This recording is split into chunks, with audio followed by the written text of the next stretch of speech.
It is Saturday afternoon baseball time. The New York Mets try to come back from the tragic, horrible loss that they had yesterday against the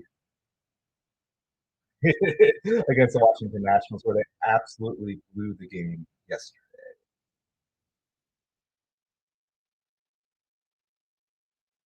Get my there we go.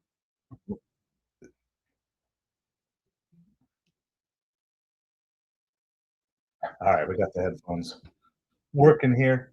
So, New York Mets are facing the Washington Nationals. Their seven-game winning streak was broken yesterday by a cacophony of errors. Namely, Brandon Nimmo had an error, the umpires had an error in a bad call. Carlos Mendoza, I believe, had an error by not bringing in Edwin Diaz in the ninth inning after saying he was healthy and ready to go. It was just a bad game all around for the Mets. The one highlight was probably Brandon Nimmo bouncing back, followed by the three-run triple by Mark Vientos. But beyond that, it was just not a great performance by the Mets yesterday all around. It was good to see Francisco Alvarez and Jeff McNeil back in the lineup. I think another error that Mendoza made yesterday was not putting in Luis Angel Acuna as the defense replacement in the ninth inning. Again, if the whole idea here is you're going to start McNeil some games because of his offense, well, if you're winning in the ninth inning, going to the bottom of the ninth, you don't need that extra offense. You just bring in your best defender at that point, and you try to win the game right then and there. It was just really weird the way the Mets played that ninth inning. I didn't like bringing in Stanek. I didn't like not bringing in Diaz. I didn't like not switching over to Luis Angel Acuna. So we're just going to call yesterday a bad day. We're going to hope that that just kind of washes over, and then everybody's just going to move on from there. We'll also be keeping our eye on the NFL draft here today. If you're watching on the horizontal live stream, we'll have some draft stuff up over there just so you can kind of see what is going on with that. And so just excited. We'll just kind of have that scroll. I'm not going to announce each and every pick, though we will cover any Dolphins picks or whatever. The big news, of course, in the NFL draft was that the Cleveland Browns drafted Shedeur Sanders. So we're just waiting for this game to begin here. It was supposed to begin at 4:05, but we're already 4:10, and we're still on a commercial break. But who knows if that's actually, like, if it's a delay from the ballpark. But we'll go over all of those things. So excited to have you guys here with us. We're going to cover New York Mets baseball all afternoon for the next 2.5, 3 hours, whatever it ends up being. And we're going to do this because I got to get the jersey on for the Mets game. So let me know who your baseball team is, who you're cheering for, who whatever other sports teams that you have. It should come on and make sure you hit that subscribe. We're on our way to 300 subscribers. We just crossed over 210 today. So I guess our next checkpoint would be about like 225. So you can help us do this. Oh, is it 4:30 start time? Did they change that? Because I'm pretty sure I had seen 4 o'clock. Well, that's all right. We're going to hang out with you early then. So, and then we can do some extra draft coverage. So it's all good. I'm glad to be here with you today. So we can talk a little bit about the NFL draft, as well as the fact that Paul Skeens pitched against the Dodgers and completely shut the Dodgers down yesterday. I think that's a huge highlight, and it shows how even a super team like the Dodgers is still very vulnerable to all sorts of good pitching, and which it kind of actually plays well for the Mets going into this year. So we're going to just spend here, take a little extra time. We can talk NFL, we can talk baseball because we're just early. So that is cool. So I see the Dolphins just drafted a running back here not too long ago, Ollie Gordon II. So that's kind of cool. He led the FBS in rushing yards. Ranked second in rushing touchdowns in 2023. So that's pretty cool. So we're early. We're early for the Mets game today. I know, like when I checked it, because it said 4:05. So I must have had a bad source. Or did they push it back? I don't know. Who knows? Who cares? I'm glad to be here with you guys today. Anyway, it's a rain delay. Well, so okay. Yeah. I guess we'll have to see how this goes. But anyway, let me know what your baseball team is. We'll catch you up on some baseball action here. was gonna say, I know I had double checked and triple checked 'cause I scheduled my whole day around this game. The life of a Dolphins fan. Sipping on some kombucha today. Yeah, try to convince me why the Mets lost yesterday. I have my own theory. I didn't see the whole game like you know, but convince me why the Mets lost yesterday. I want to hear all about it.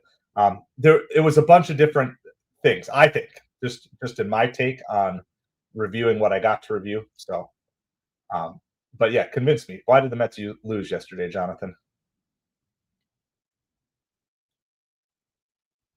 All right, and while we're doing that, we'll cover a couple other games that are going on.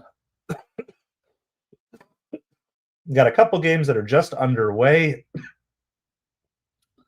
and then we also have a couple, three games looks like that are already mid game here. You've got the Twins are beating the Angels 5-1. The Cardinals are beating the Brewers 5-3. By the way, that first game is bottom six. Both those games are bottom six. You've got the Reds beating the Rockies 3-2. In the top of the first, Texas Rangers already out to a 1-0 lead over the San Francisco Giants. So as a Mets fan, I'm all here for that. Beat up on it. I want the American League teams to beat up on all the National League teams. Phillies and Cubs game is just underway. And the White Sox are out to an early 1-0 lead over the Athletics, also in the top of the first. So we got some early scoring going on. All sorts of things to watch. So let's see. No. All right. So Jonathan's here. Minter had 2 outs, was 0-2 to Woods. Woods' battle count was 3-2. That gives Abrahams an automatic start. Minter kind of lost it for us. Maybe, but did we ever get any answer as to why Edwin Diaz was not in the game for the Mets? He's your closer. So they're saying, Bruce, they're saying 4:30 due to rain delay. That's what Jonathan just told me. So, but we're gonna hang out, and there's a lot to break down from yesterday's game that we didn't really get a chance to do. So, I think, okay, if you just say, okay, let's ignore that botched triple play call by the umps. Okay, it's not reviewable. Jets have had the worst draft you've ever seen, Sharon. Evan, we are a family friendly channel, so you gotta keep your language clean, please. Appreciate you being here. We gotta keep the language clean. Use too much, yeah, but I don't understand how that's a thing. Then don't come out and say he's completely healthy. Hey, no worries, Evan. Don't come out and say he's completely healthy. Come out and say he's not available for today, because they asked him pregame specifically, and if he's being used too much or whatever. But coming off didn't he have 2 days off? Diaz didn't pitch in the last game of the Philly series, did he? Hold on. Am I crazy here? Am I crazy that he pitched Monday, Tuesday, right?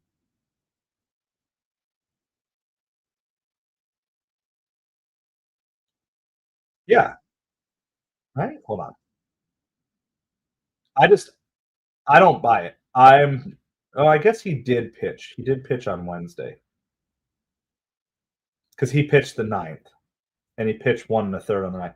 But I'd still think Mendoza, yeah, I still think Mendoza should say he's healthy, but he's not available. I think he should have come out. Man, maybe he didn't want to say that because he didn't want the Nationals to know. But I don't know. I still think you in that first game of the series, I think you'd want to run with him there. But I guess Mendoza's got it just hurts. It hurts because that was such a good comeback. That could have been such a Mets moment for 2025. And it's yeah. So I don't know. What do you guys think? Obviously, we're not the manager, and he has info that we don't have. So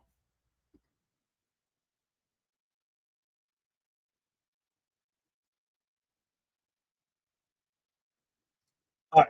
So we are currently waiting. Ryan, we're a sports channel, dude. I think you're on the wrong channel. We're a sports channel here. You got to figure out your life crises somewhere else.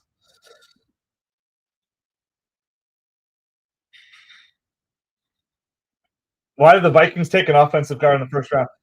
Um, I think there I can't speak specifically for the Vikings because I'm not a Vikings fan, but I think there is always going to be a desperate need for continued offensive linemen in the NFL draft.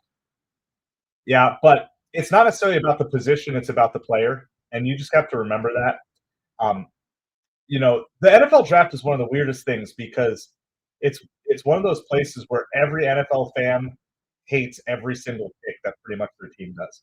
Like, you could go to pretty much every fan message board, and every fan message board hates almost every pick that their team made. And every fan message boards will be um, talking positively about other draft picks that other teams made, but those teams look. Every fan thinks that their general manager sucks at drafting. Go to them. I'm a Dolphins fan. Go to the Dolphins message board. They hate every pick that the Dolphins made, and because that's just what this world of the NFL draft is. It's really weird. I don't understand the obsession with the NFL draft to the level it is. We're covering it because people care about it. But I really don't think I do think a good draft can make your franchise, but a bad draft doesn't kill your franchise if you're really good at spotting undervalue. Honestly, I would expect Brian again. Not a fan on the Vikings. I got lots of friends who are Vikings fans because I used to live up in Minnesota. So I do have friends that are Vikings fans, but I would expect to have to deal with your typical rookie year. So, I understand you've got some good offensive weapons, but I would think that with a brand new rookie who's really coming in fresh, like, yeah, he's been there for a year, so he has the benefit of learning, but he doesn't have, because that injury, all the on the field thing. I think I would assume just in normal circumstances, unless McCarthy is like a whole lot better than what I know, and he certainly could surprise. I would think a 5 to 7 win season is probably what you should generally expect for a rookie quarterback in the NFL. Now, you guys should probably have a tougher schedule, right, because of how well you did in the playoffs, and so that's going to probably hurt you guys a little bit because you're going to face some better teams. But yeah, Jerry Jones did not sell. Why would Jerry Jones sell? There's no reason that he would sell. So yeah, Bruce, I think that's a really good that's a really good observation. It's like, I think there's some fans who are so frustrated with their life. This is going to get a little philosophical for all you guys here, but I think a lot of sports fans are so frustrated with their lives they take their life frustration out on their sports teams, and that's not the thing for me. I just have a hard time understanding that form of sports culture. So I just maybe I used to be there, but that's just not where I am right now. I'm just all about, like, sports is entertainment. Sports is fun. It's a place to relax and just like, hey, enjoy the game, talk with some friends. Aaron Rodgers, that's a great question. Well, no, I mean, there's the rarely will you ever see anyone voluntarily selling a sports franchise, Jerry Jones or anyone else. It's one of the best investments that you could possibly make. The return on investment on owning a sports franchise is one of the best financial investments you can make. The problem is most people can't afford to make that investment in the first place. But if you look at the four major sports in the United States,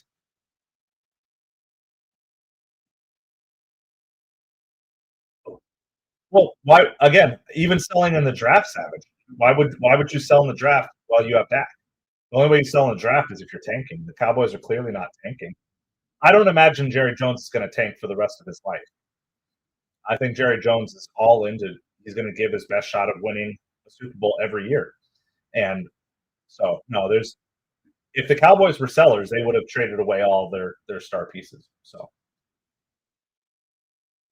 yeah, no, for sure. And Bruce, I get it as a Dolphins fan too. Like, the Dolphins have been less than impressive for 3 decades now.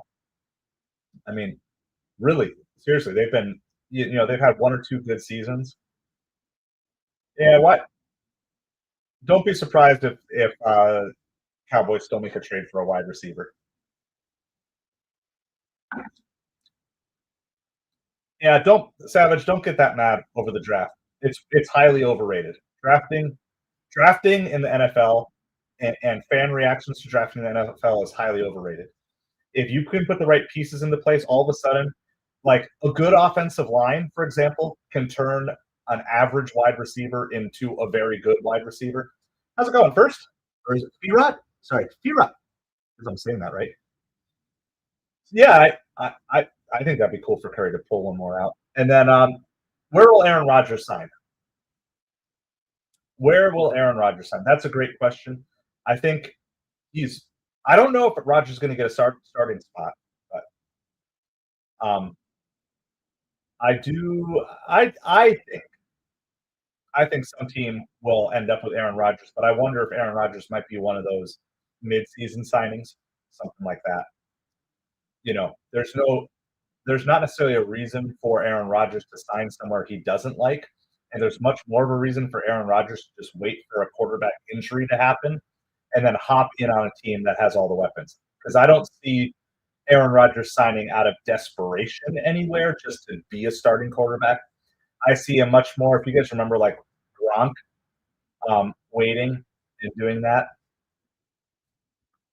Is the audio not good? Can you not hear me on the vertical stream? Let me know, guys. Let me know. So, um, yeah. See, why would Aaron Rodgers sign as a backup somewhere? Can you hear me, Brian? All right, sounds good. Thank you for helping me with the sound check. I just don't see any reason why Aaron Rodgers would sign any of those places. Where I could see Aaron Rodgers signing is if you have, like, let's say the Dolphins get out to a good start, Tua gets hurt, Aaron Rodgers signs. A team that already has weapons, or a team that's over, or Cowboys get off to a good start. Dak Prescott gets hurt, Aaron Rodgers signs. I see that just as the most likely scenario. I don't think Aaron Rodgers wants to start for a bad team. I think Aaron Rodgers would rather start and come in mid-season for a team. All right, B-Rat, please don't spam the chat. He's not. No, and like Miami's not going to be selling onto it. I think Aaron Rodgers, like the teams that Aaron Rodgers wants to go to, are the teams that have a good quarterback now. Excuse me, or at least a serviceable quarterback. And Rodgers will wait, and maybe it's a team that has a mid-range quarterback that gets off to a decent start and goes from that. That's my gut feeling. So I don't know. You guys can do that. Oh, Jerry Jones would absolutely sign Aaron Rodgers, I think, if Dak got hurt. So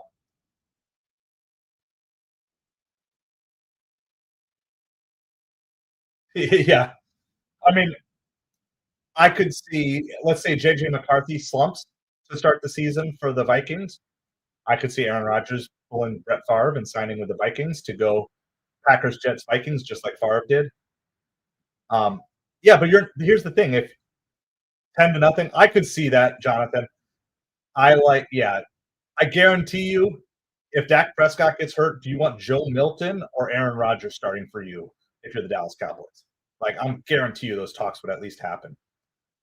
I mean, I'm not wishing injury on any of these, but you can basically just go one at a time. If Patrick Mahomes has a season-ending injury, Kansas City Chiefs would definitely call Aaron Rodgers. Yeah, Brian, I think if there's any sense of struggles of JJ McCarthy, and you know, I would say that but it's not about the drama. Again, the drama, a lot of the drama with Aaron Rodgers was overblown because it was the New York Jets. You have to remember, the New York tabloid system is nuts. Okay, and for those of you who are Mets fans or Yankees fans or Jets fans or Giants fans, you realize anything that happens in New York is 10 times a bigger deal, drama in the news and media coverage than it would be in most any other spot. So that's fine. You can like Joe Milton, but Joe Milton's not bringing the Cowboys to a Super Bowl. Like, there's nothing against having him as a backup. The whole point is, though, you're not talking, a backup is fine for one game or two games. But if I'm talking Aaron Rodgers is going to look to sign with a contender, with a team whose quarterback is out for a season-ending injury. So we're not talking about a quarterback who's out for a week or two.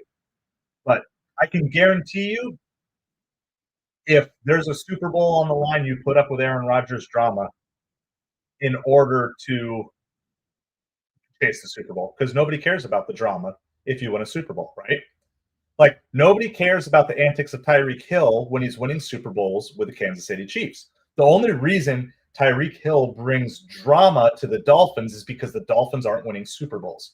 So you have to understand this. Winning covers over everything, right? So all the drama around Aaron Rodgers wasn't drama when the Green Bay Packers were winning. When the Green Bay Packers start losing, Aaron Rodgers drama becomes drama. Exactly. Aaron Rodgers, not a backup quarterback. Yeah, Shedeur Sanders was drafted. If you guys did not hear, Shedeur Sanders was drafted. I already put a quick reaction up on the channel too. The Cleveland Browns drafted Shedeur Sanders in the 5th round. And I think it was a beautiful pick for both of them. Good evening, Firat. I'm glad that you're here today.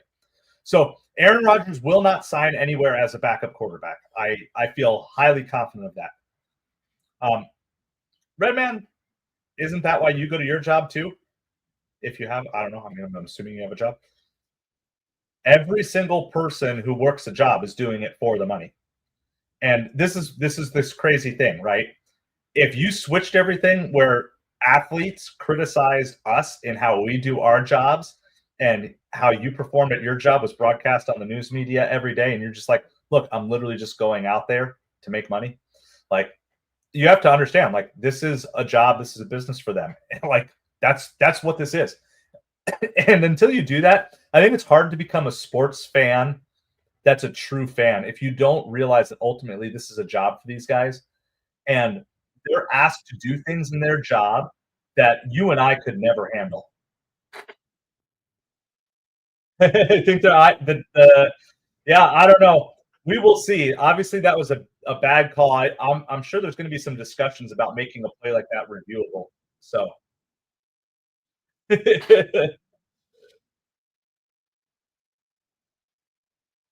Yeah, your Phillies suck, Tony. I mean, it's amazing, right? Everything in sports in terms of the drama has to do with whether or not your team is winning. And so, like, I think this is a really good discussion because, well, by the way, the Mets game is the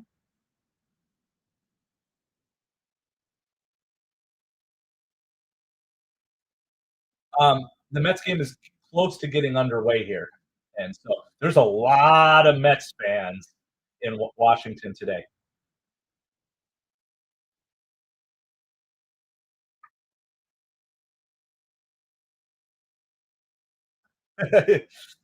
Well, Jonathan's predicting a 10-0 win for the Mets today. He was one of our regulars on here, Tony. So I'm assuming the Mets are favored today. All right, here's the Mets starting lineup. It's Lindor, Soto, Alonso, Nimmo, Vientos, Winker, Alvarez, McNeil, and Acuna. So there is room, right? There is room for McNeil, Acuna, and that. So McNeil is going to play center field today. So that'll be kind of interesting to add into all of this. So, yeah. So, by the way, I'm not really fully caught up on everything. So let me do this. What I want to do, for those of you who are on the horizontal stream, we're going to scroll the draft cast from ESPN just so you can follow along in case you care to follow along there. Redman, Nimmo will not be batting fourth by the end of the season. I feel fairly confident that Vientos will earn that spot. But Vientos, he's getting better, but he has not earned that spot yet this season. Vientos needs to be trustworthy because right now they would pitch around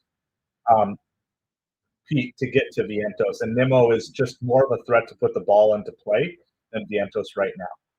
So that's my take on it. I also think that the Mets will pursue a top quality center fielder. We've talked about this a lot on the channel. I really like the Mets pursuing Byron Buxton at the trade deadline.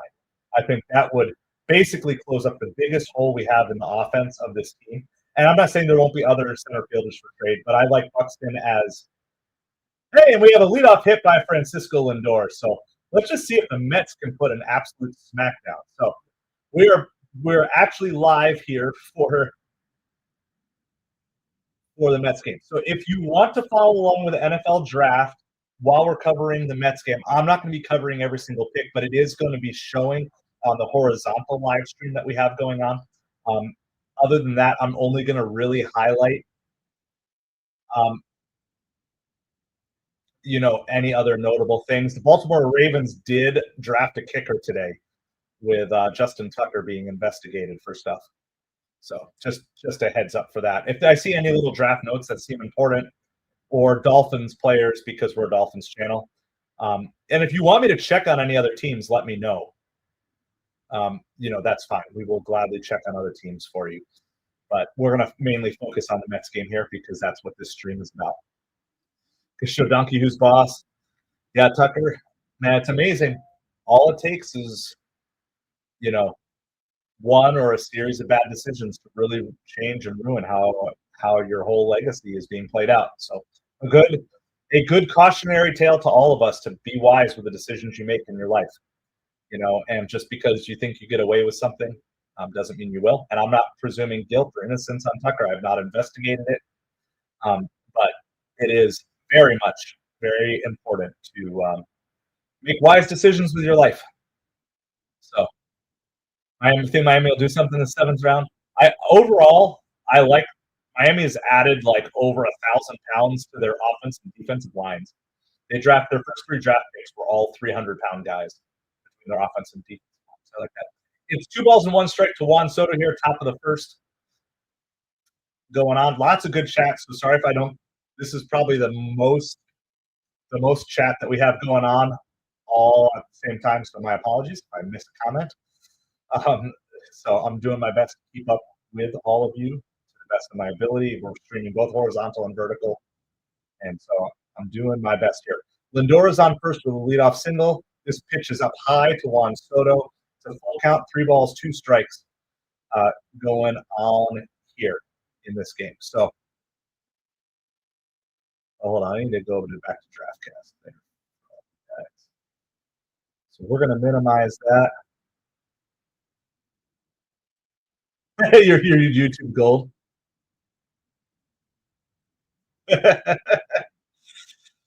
well, if it happens, obviously it's going to be, it's both if the allegations are true, it's both a serious matter, and it's also going to be a matter that's going to be made fun of, essentially forever.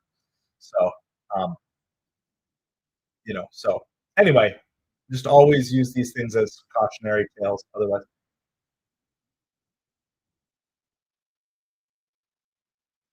All right, so that was a really weird play. Lindor was running on the play on the 3-2 count, and then Soto struck out, and then Lindor did not slide into second. I don't understand. It feels like the Mets. He got yeah.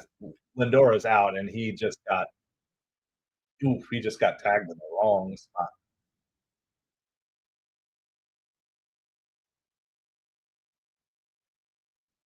They're laughing about it though, so so I appreciate everybody hanging out. Make sure you hit that like, hit that subscribe. We are on the journey. Yeah, Lindor is thrown out easily there. So strike him out, throw him out, which is definitely not what you're wanting to.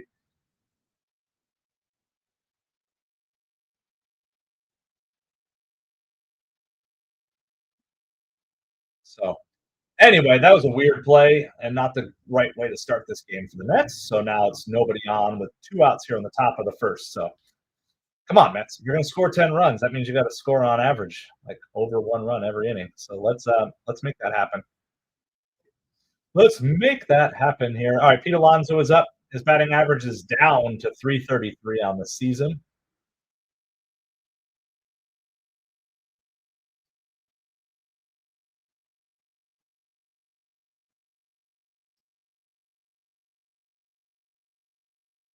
I'm going to tell you, this Nationals team, I mentioned it in my power rankings a couple weeks ago.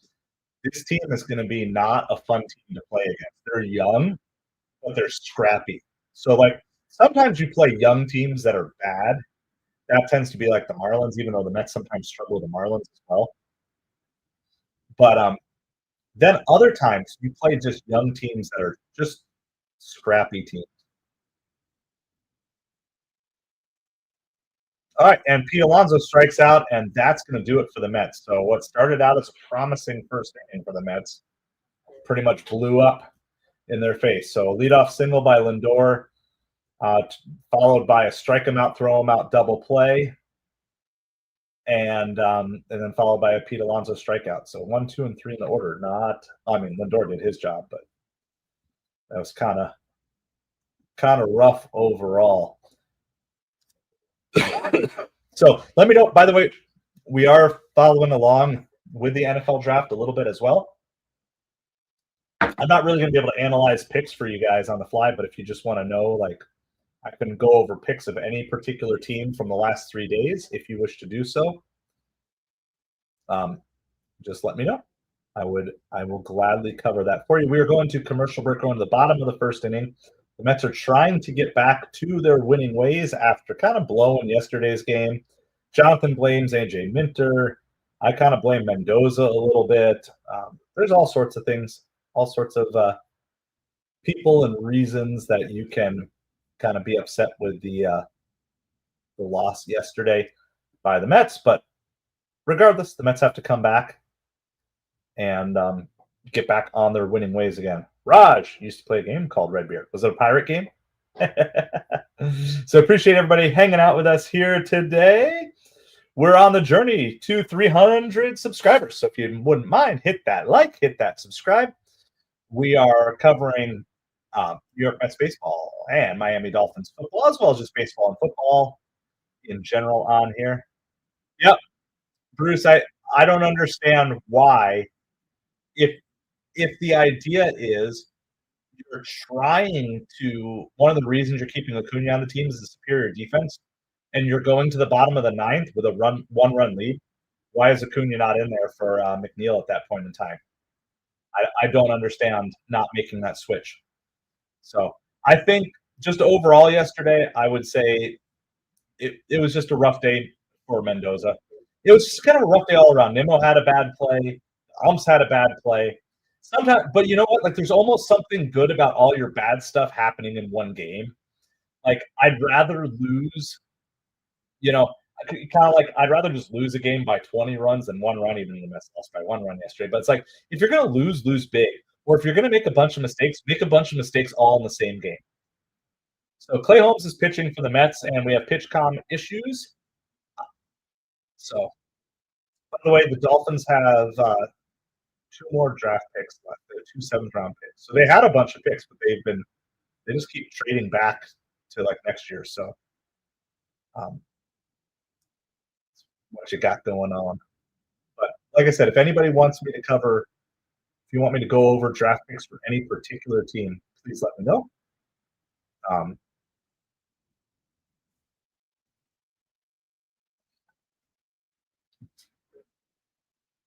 All right, C.J. Abrams at the plate. Second pitch is a strike, so snowballs and 2 strikes to C.J. Abrams here. Nothing in the bottom of the first inning. Clay Holmes pitching for the Mets here. And you do have McNeil, Vientos, and Acuna all in the starting lineup today. McNeil playing center field, which he was working on down in the minors on his rehab assignment. So, like, try it. Let's try it. Let's see if it works. I would rather have McNeil's bat in the lineup early in the game. And then if you're behind, you can leave him in the lineup. This is a comebacker to Clay Holmes. Not the greatest throw over to first, but Alonso is able to handle it and step on the bag. And then you have the option of, if you actually do it, you can put Tyrone Taylor in center field in the late innings if you need a defensive replacement. So I just tend to prefer that under most circumstances. There's certain circumstances I'd rather have a better defense out there, and that's when you're going against like a great pitcher like a Yamamoto or a Skeens. It's like that I'm fine actually flip-flopping, put your better defense out there, try to keep it a close game, and then you have great offensive subs that you can put in late in the game to try to get hits off the bullpen. But in general, I just prefer I just prefer having a better offensive lineup 1 through 9 in, especially in this day and age. As much as I hate to designate a hitter, it's a thing. There really should be no reason that a contending team has consistent dead spots in their lineup, guys who cannot get hits or at least have productive at bats on a consistent basis. So this is why I don't understand why the Mets would have kept both Azokar and Tyrone Taylor. They're essentially,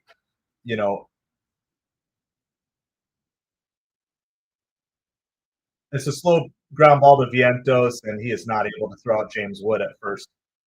So a bold prediction that the Cowboys are going 9-8 next season, Savage. Yeah, that would be a very bold prediction. I think the only way Vientos is a shot there is to barehand, and that just wasn't going to happen. I mean, James Wood beats it almost by an entire stride. He's impressive. All right, Nathaniel Lowe, 1 on, 1 out.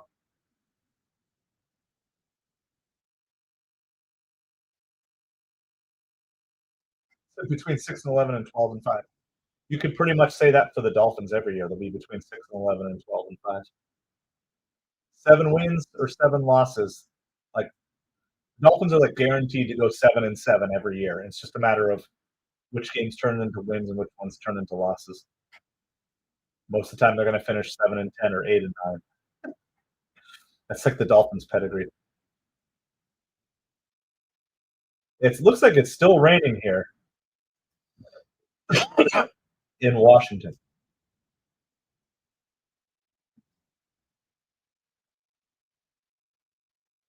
It's absolutely dumping at the Nationals ballpark. We're gonna go. Yep. And we're gonna go to a rain delay, guys. Unfortunately.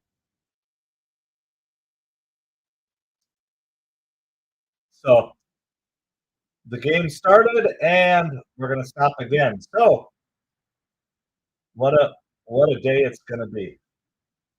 Oh, they just rolled over the guy with a tarp.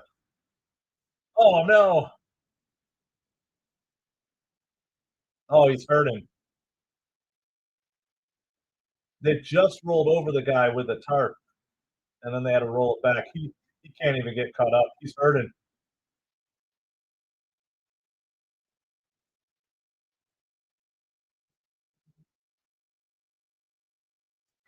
So we're going to a rain delay here for this Mets game. So you guys just let me know what you want to do. This is one thing you don't. When you're a football streamer, you don't have to worry about rain delays. The game goes on, other than if it's a lightning delay. So.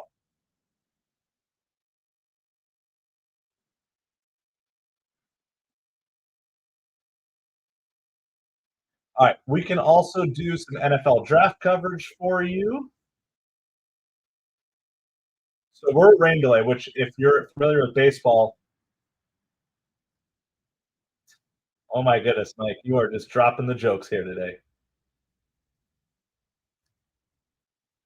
First team to go 0-17 for the Cowboys.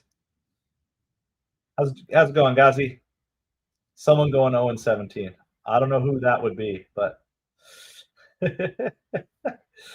so we're on a rain delay. So if you guys want, you just let me know what. Yeah, you want to do some draft coverage? We'll do that for sure here. I've already got it.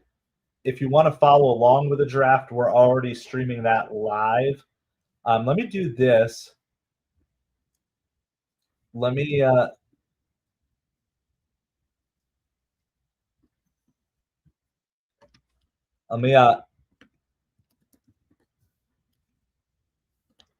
going to update my titles in case people are searching.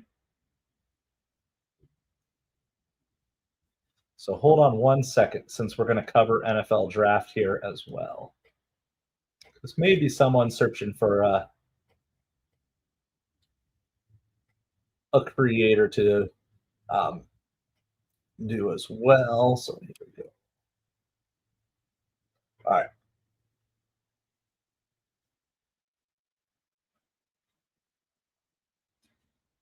Steve, I think you're on the wrong channel. This is a sports channel.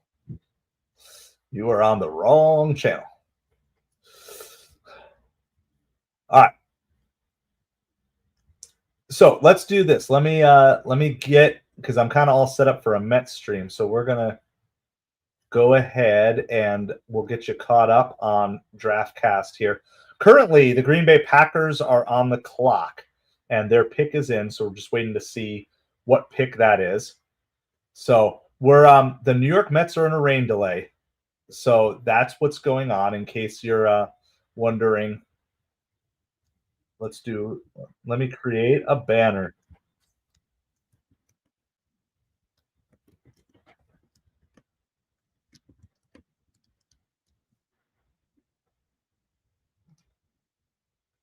All right, so we're in a, yeah. Now they're talking about the guy who got run over with a tarp, and they didn't even stop for him. Like they rolled up on him good. He's going to be hurting tomorrow. I can tell you that. The Green Bay Packers selected Warren Brinson, defensive tackle out of Georgia. Warren Brinson, defensive tackle out of Georgia. Now currently on the clock are the Los Angeles Chargers. Los Angeles Chargers are on the clock. Let me do this. I'm gonna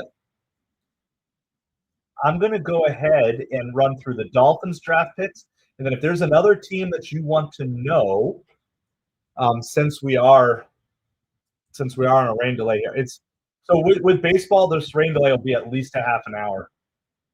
So I would say it's going to be at least a half an hour before we're rolling again here.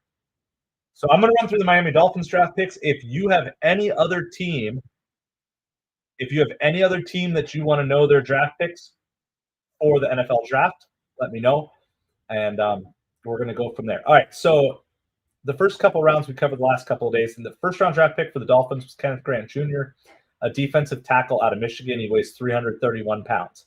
In the second round, the Dolphins drafted Jonah Savaiinaea. The end of his name is like Sean Mania. It's like Savaiinaea or Savaiinaea, something like that. He's 324 pounds, an offensive guard out of Georgia. And then the Dolphins do not have a second or a third round draft pick. Yeah, Bruce, I'll get the Jets in just a second.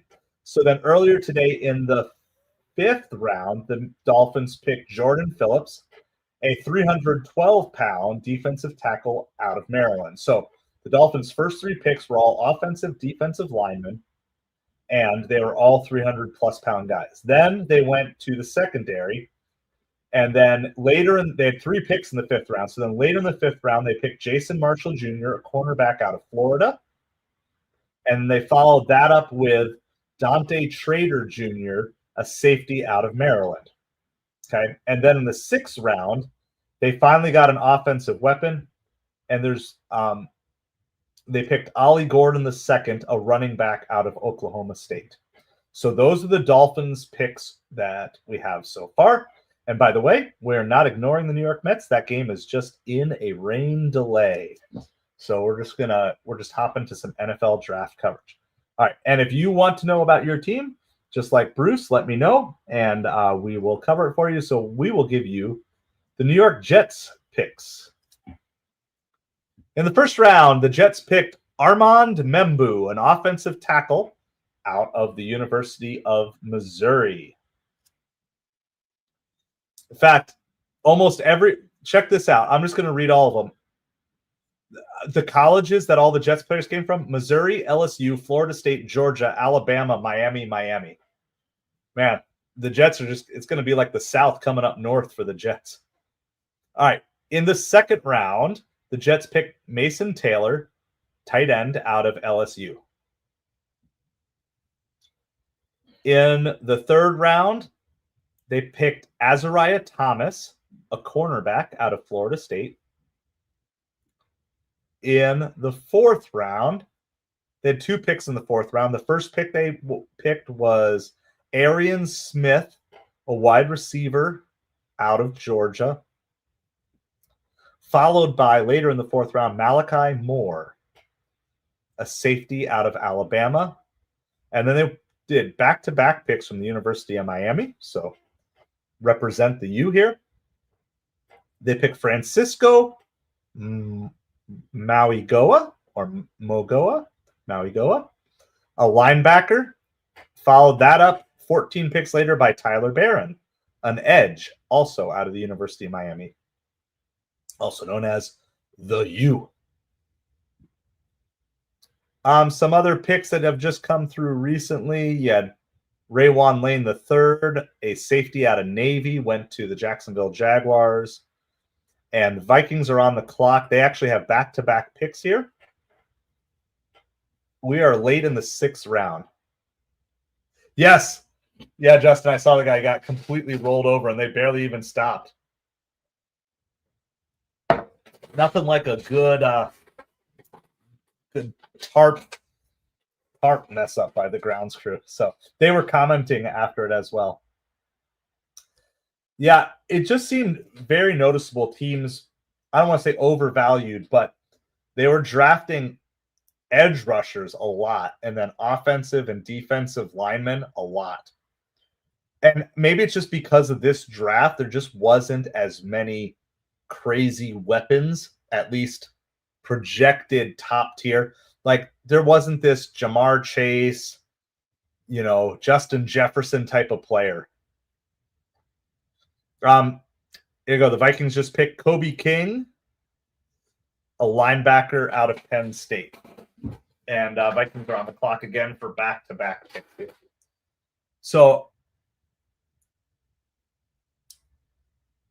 and I mean, obviously they're picking guys out of like pro offenses, since they're picking, LSU, Georgia, Alabama guys.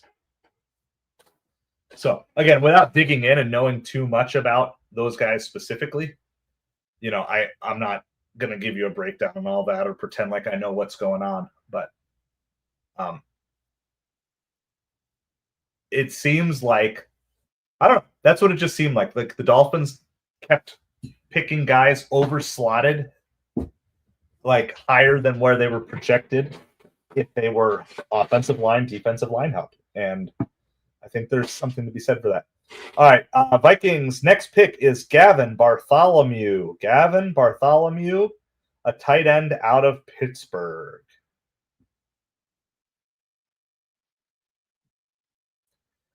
Yeah, one of the great parts about the NFL is you do have some quarterbacks, but there's always guys who step it up. Like this time last year, no one was saying, "Oh, Sam Darnold's going to be leading the Vikings to a nice playoff run, or at least a nice regular season." Dallas Cowboy. Let's see.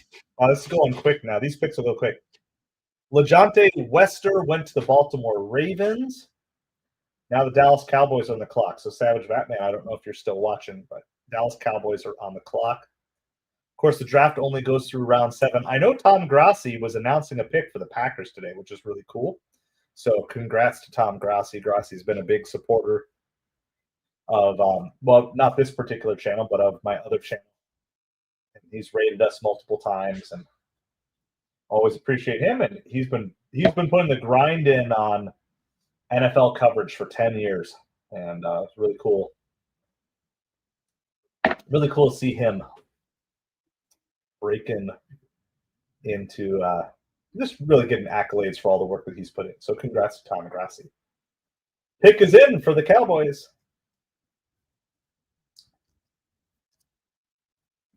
We'll see if the Cowboys try to find a wide receiver here. Isaiah Bond from Texas is available. He's a little bit of a shorter guy, only 5'11", but no, they go offensive tackle. A Johnny Cornelius out of Oregon, an offensive tackle. Where the Cowboys go. The Washington Commanders are now going to be on the clock. By the way, if you're here for baseball, you're not actually missing anything because, well, the Mets game is at a rain delay. Mets game is at a rain delay, or on a rain delay. I'm going to pull up a couple other games here just to follow along. The White Sox lead the Athletics 6-0 in the 3rd inning. Phillies and Cubs are playing right now. It's 0-0, but the Phillies do have 2 runners on in the top of the 4th.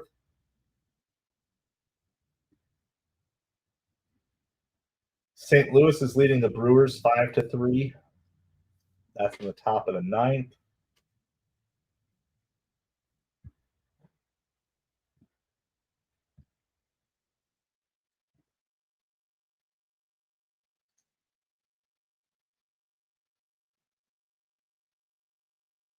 All right, so for the NFL draft, we're by the way, we're like pick 29, so we're almost to the seventh and last round in the draft.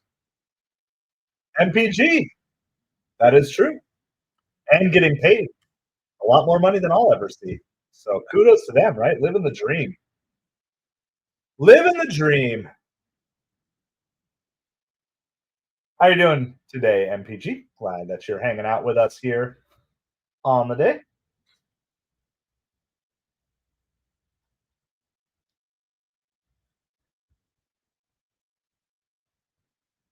Phillies bloop a single. They're going to load the bases with no outs in the top of the fourth.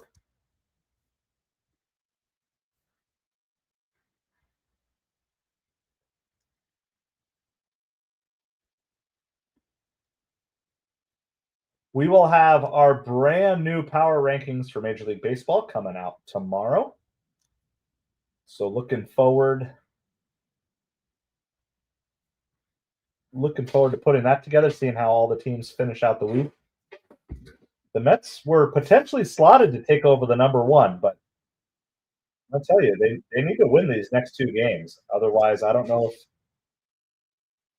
as dominating as the series performance was against the Phillies, to follow that up with a series loss to the Nationals would pretty much undo the good work that they did against Philadelphia in my mind.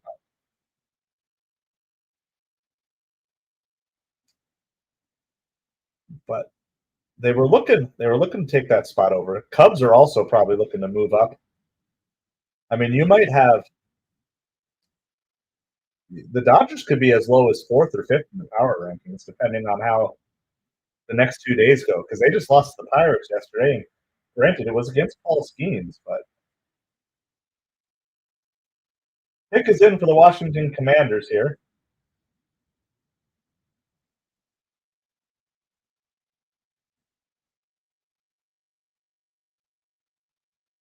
We're just waiting to see who it is. So Mets game is in a rain delay, so you're not missing any actual Mets action. We're following the NFL draft as well as some other games that are going on as we speak. Ellie De La Cruz is currently hitting for the Reds, so I'm going to tune into that at bat here. And we'll keep our eye on the Mets game. I would assume it's going to be at least another 20 minutes. And that's assuming the rain stops. It's going to be another 20 minutes at least before that game would restart. All right, the Commanders select Kane Madrano. Kane Madrano, a linebacker out of UCLA. Kane Madrano, linebacker UCLA, selected by the Commanders.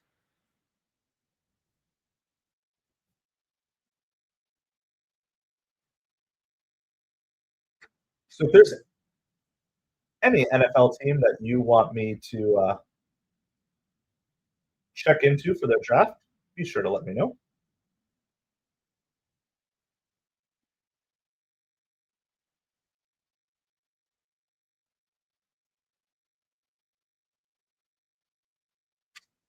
As a Dolphins fan, we are waiting with picks 15 and 37.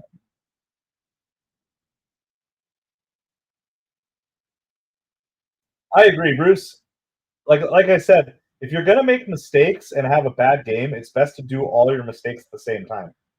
So that's probably the one saving grace. By the way, the Phillies already have one run in. There's still no outs here in the top of the fourth against the Cubs.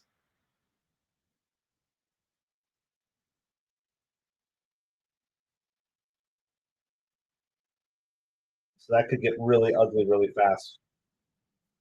Ideally, the Cubs can just sweep this series from the Phillies. I think they won yesterday, but not looking good at the moment. Yeah, so you had yesterday in the Mets game, you had the missed call by the umpire.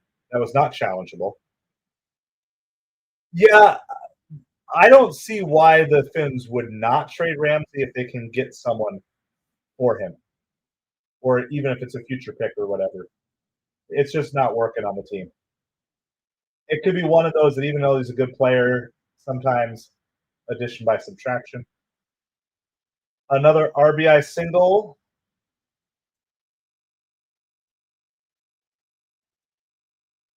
Another RBI single for the Phillies there. Bases are still loaded, nobody out. Phillies against the Cubs, 2-0 Phillies.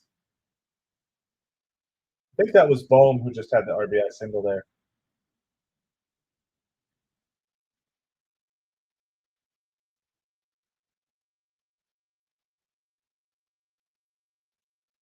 Yeah, I'm pretty sure it was the 8-hole.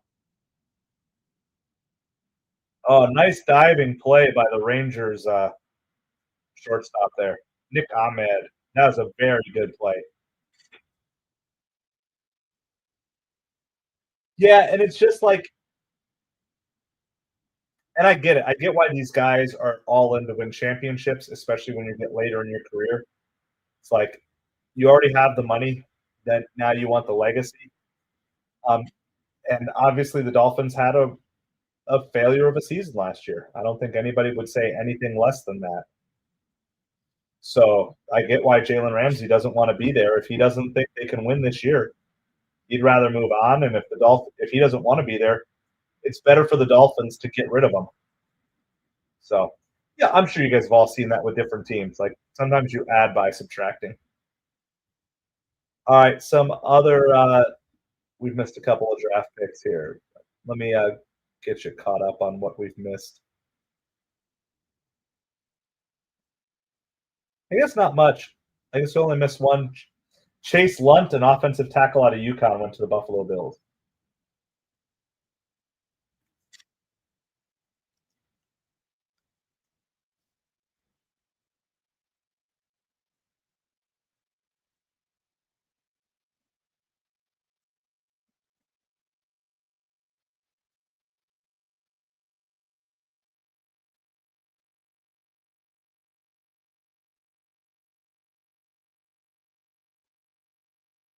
Tyreek to the Rams. I mean, the Rams have to know their time with Stafford is coming to a close here soon. So I wouldn't be surprised. Like basically in the NFL, you're either going for a Super Bowl. It's going to be a sacrifice fly for the Phillies. They're going to go up 3-0 here. But I mean, in the NFL, you're either going for a Super Bowl or you're tanking and going for a draft pick. Any other strategy is gonna they're gonna let you. It's just gonna get you stuck in the middle. Go for a Super Bowl or you go for a rebuild. Don't go for a winning season. It's like the worst thing you can do in the NFL. And you got to get the quarterback right. Until you get the quarterback right, you're stuck. And every quarterback you invest in is going to cost you 3 years. So you better get it right, or else it's just 3 years down the drain, or more if you like. That's the problem the Dolphins are in. Like Tua is just a little too good to give up on, but so far not good enough to get you over the edge. And that's the problem. Is like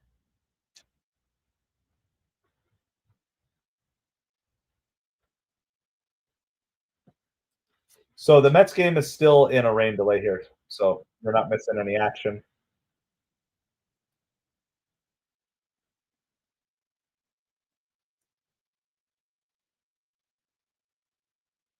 One position the Dolphins draft. Honestly, at this point, all I want is just more offense and defensive linemen. That's it.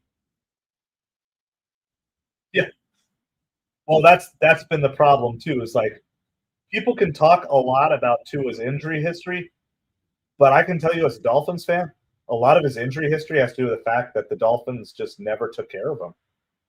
Like how you're not. Like, this is finally the draft that you'd want to see. So I'd like to see them draft one or two offensive linemen for sure. 4-0 Phillies over the Cubs, and that's with one out.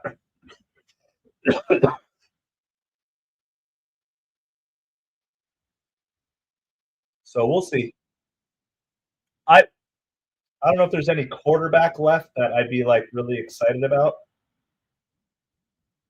to like stash on the bench. I'm not really excited about our backup quarterback situation, but let's see who's which. Are there any quarterbacks left that I actually recognize their names?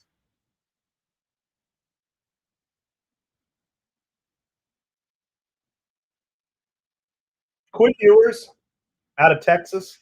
I wouldn't feel I wouldn't feel horrible if the Dolphins grabbed him here. That's about it. There's no other quarterbacks that I'd be like. I would feel like there's one shred of a chance that they could be an NFL starter. Quinn Ewers, I think, could at least have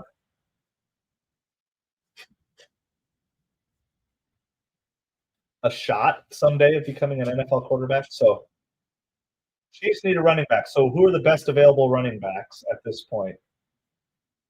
Damian Martinez out of Miami, Brashard Smith out of SMU, and LaQuint Allen out of Syracuse. So yeah, I wouldn't be surprised if the Dolphins went quarterback here with one of their next picks. Jimmy Horton Jr., a wide receiver out of Colorado. That's who the Carolina Panthers picked.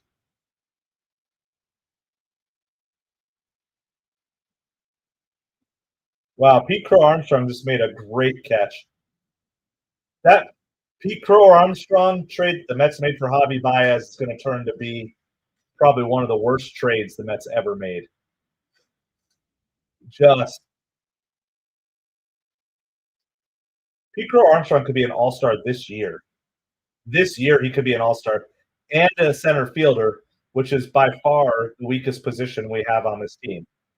Good defense, good hitting, and we traded him away for Javi Baez.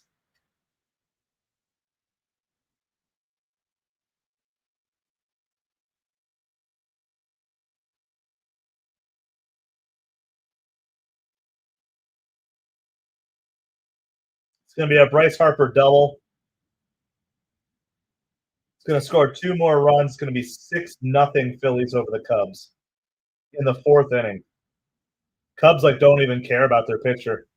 Whoever this Brown kid is for the Cubs, he's up to 80 pitches, and they're just letting him suffer out there.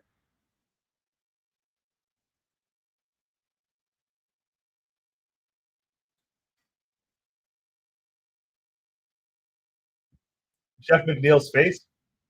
I guess I don't know what you're talking about, Redman. So no, I don't think I've seen that. So the Mets game is in a rain delay. I appreciate everybody hanging out. Make sure you hit that like, hit that subscribe. We're keeping an eye on it. We're following along with some other baseball action, like the Phillies destroying the Cubs today, and also following along with some NFL draft here as they go. All right, the Philadelphia Eagles just drafted Antoine Powell Ryland, an edge out of Virginia Tech.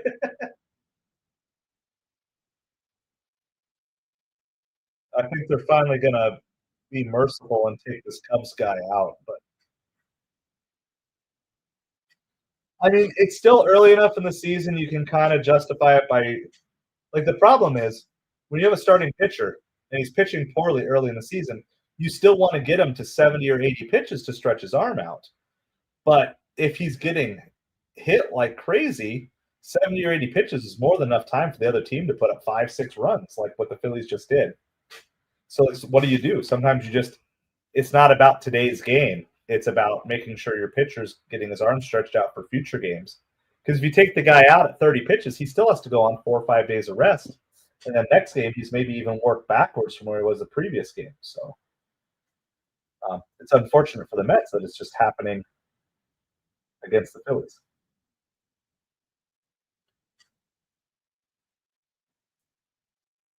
All right, the Baltimore Ravens are on the clock. Baltimore Ravens on the clock in the draft, and they picked Aeneas Peebles, a defensive tackle out of Virginia Tech. So back-to-back Virginia Tech players taken here. It's got to be pretty cool for those guys. Back-to-back players from the Virginia Tech defense going. Picks 209 and 210 in the draft.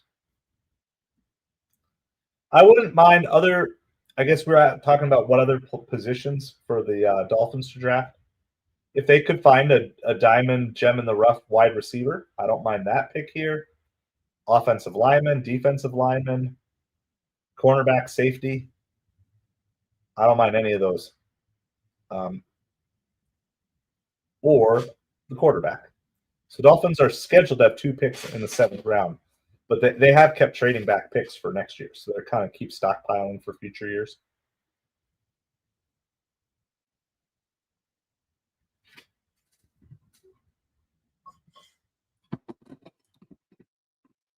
All right, so Mets game is still in a weather delay.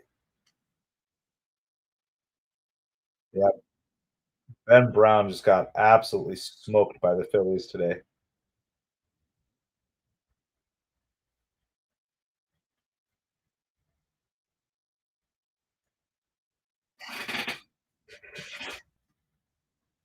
All right, the Arizona Cardinals are on the clock in the NFL draft. And if there's any team you want me to look up draft-wise, let me know. Can run through all their picks if you care. We're also following along in some other games. Kyle Schwarber up for the Phillies. Tyler Mahle for the Rangers just made a really good play. He's a pitcher. Just made a really good play to get a runner at first. So I appreciate everybody hanging out with us. Yeah, so we are covering the NFL draft while the Mets are in a rain delay.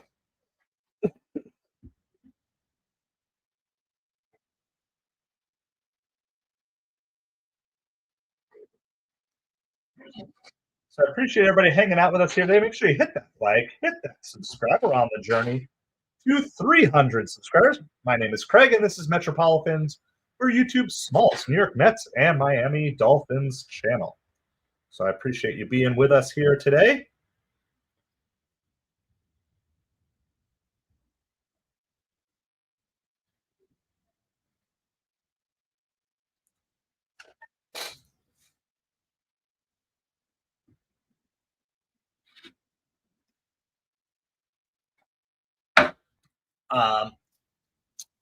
Let's see. We're waiting for this Arizona Cardinals pick.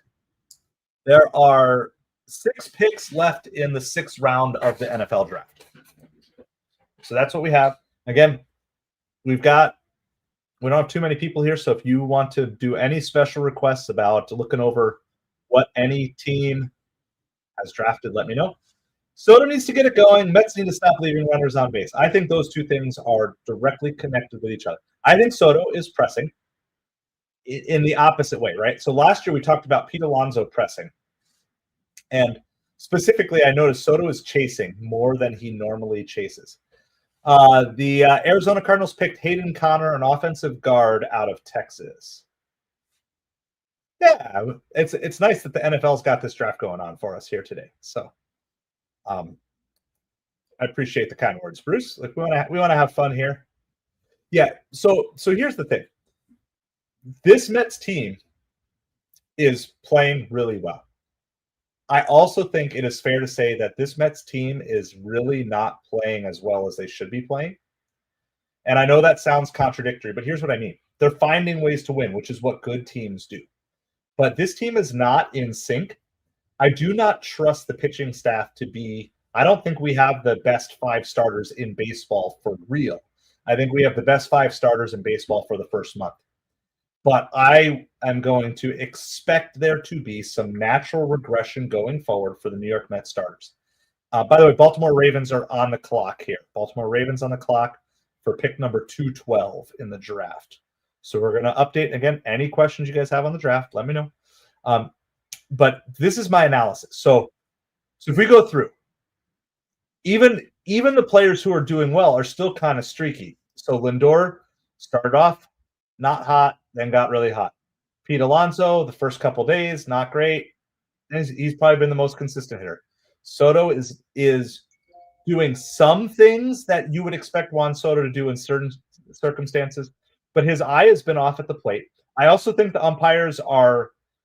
I think the umpires are calling stuff on Soto. I've seen multiple times Soto's been called out on balls that are clearly balls that would be, should there be the ABS challenge system, they would be overturned. I'm not talking like borderline. I'm talking 1 or 2 inches outside, and I think that's intentional. I think I think that's kind of the way to punish, right? Now, not in a major way, but I do think that and then now because that Soto's chased more pitches because he's seeing more pitches that are actually balls being called as strikes against him. So just kind of evaluating this, I've seen this from the little league level. When little leaguers see that pitches that are clearly balls get called as strikes against them, what do they tend to do? Well, you tend to chase more because you're worried about getting called out on strikes. Because one of the basic things you're taught in Little League is whatever you do, don't go down looking, right? It's better to strike out swinging than to strike out looking. That's Little League 101. And ultimately, I think the same thing is true at the major league level. Like to go down looking and have to walk back to the dugout, why didn't you swing the bat? Why is the bat on your shoulder? That doesn't. Now, I think so, this is nothing against him. You guys know he's one of my favorite players. I am probably most concerned about Brandon Nimmo. And I think Nimmo has maxed out who he's going to be as a power hitter. And I feel like I understand his power numbers have been going up. His home runs have been going up year over year. But to me, what made Nimmo so endearing as a baseball fan was the gritty hustle player who could consistently get on base no matter what. And I don't know if it's because of his contract. 5:30 is the restart time. Thank you, Redman. I've got it. I've got the thing. They have it just on a pause here on MLB TV. So, assuming there's no more delays, thank you for that update. So, Mets game at 5:30. Ravens are on the clock still. So, similar to the way that Jeff McNeil kind of was this NL batting champion and then kind of messed up with things. I wish Nimmo would just go back to, especially now that Soto's in this lineup, getting on base more. I don't need him to be the leadoff hitter, but I feel like if you could get Vientos up to full strength and let him be the cleanup hitter, and then get Nimmo back to a little bit more of the Soto-esque style that he used to play, and let him bat in the 5 hole or the 6 hole, depending on where you want. Like if you want to go Vientos, Winker, Marte, one of those two, followed by Nimmo. That's fine. Or if you want to go Vientos, Nimmo, Winker, Marte, I'm fine with that. I really like Jeff McNeil in the 9 hole. So I don't know if it's going to happen. I don't know if Nimmo can go back to that style. But if I could have it my way as a Mets fan, that's what I would love to see. Is like Brandon Nimmo being the leadoff guy in the 5 hole.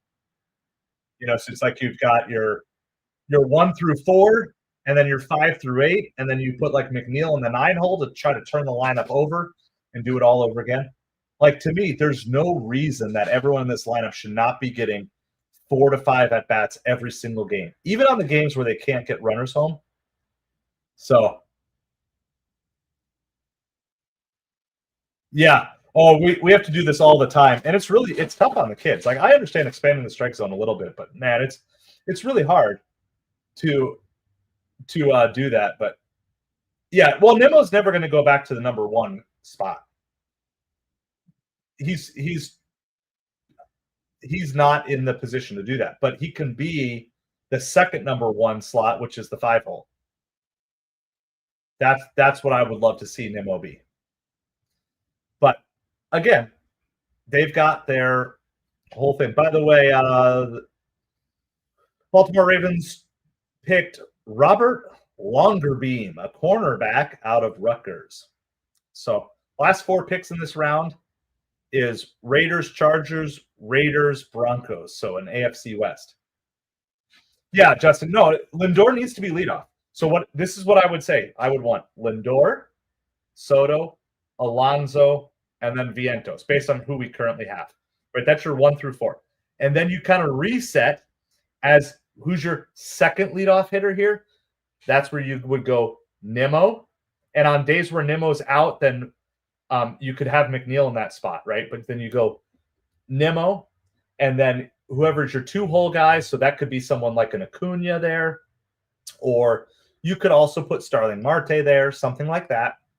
Jesse Winker could be in there. And then you could put in someone like Alvarez, right?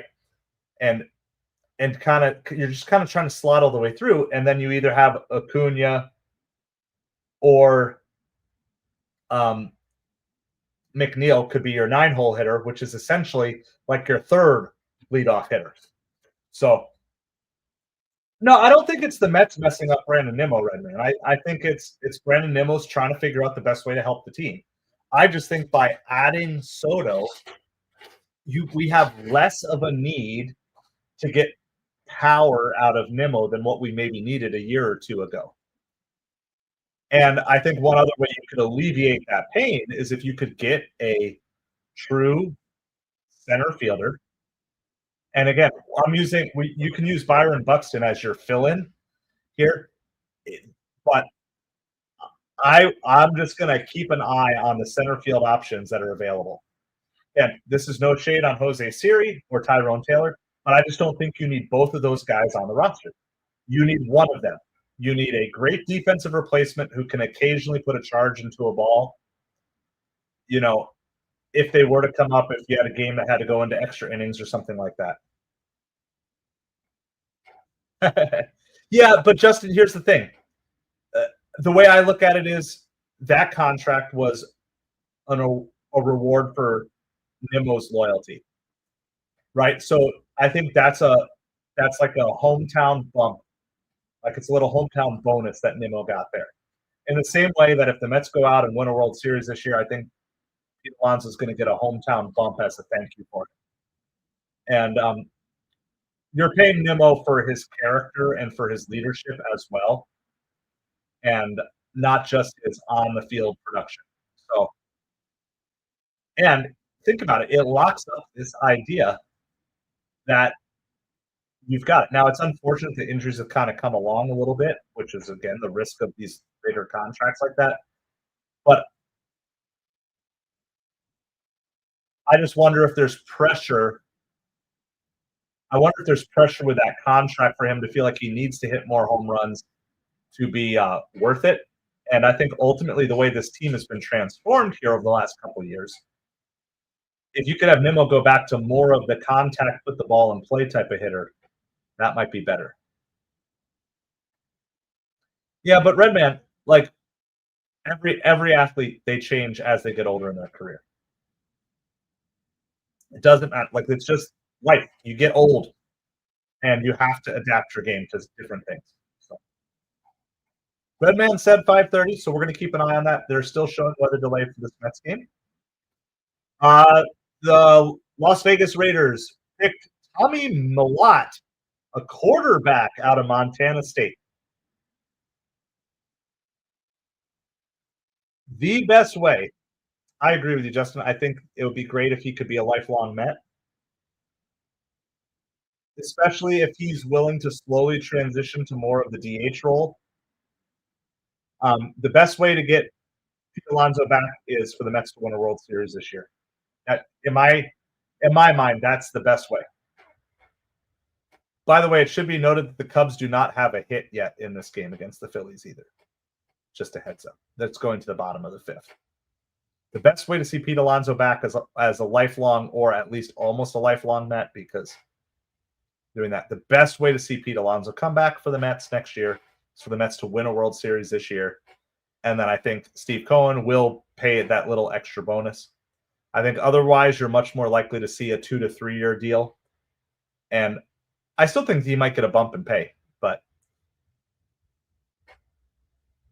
so he could opt in. Pete could opt in, but at least everybody that I've heard assumes that Pete will opt out unless he has, if he were to get hurt, again, not wishing this on him, that would be like the one scenario where he might opt out, or if he had just an absolutely atrocious second half of the season. You know, but basically the thought process is the second year was just an insurance year so Pete could play loose. And everyone that I know of that I've read is assuming Pete Alonso is opting out. The Los Angeles Chargers picked RJ Mickens, a safety out of Clemson. There are 2 picks remaining in the 6th round, and then we'll go to the 7th round. Do you guys realize that Brett Beatty has played less games at AAA than Mark Vientos? Did you guys know that?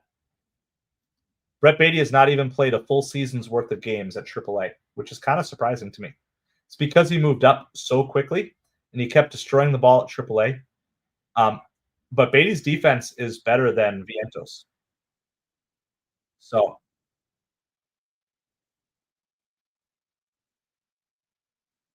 yeah, I don't. I think that the Yankees are an ideal landing spot for Alonso. Yes, NYC. I do realize that, and we've been talking about that. I do think Soto is stressing a little bit right now.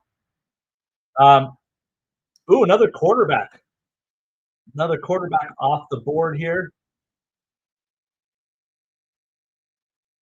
Cam Miller, quarterback from North Dakota State, just went to the Las Vegas Raiders. So the 242 doesn't really concern me. Um,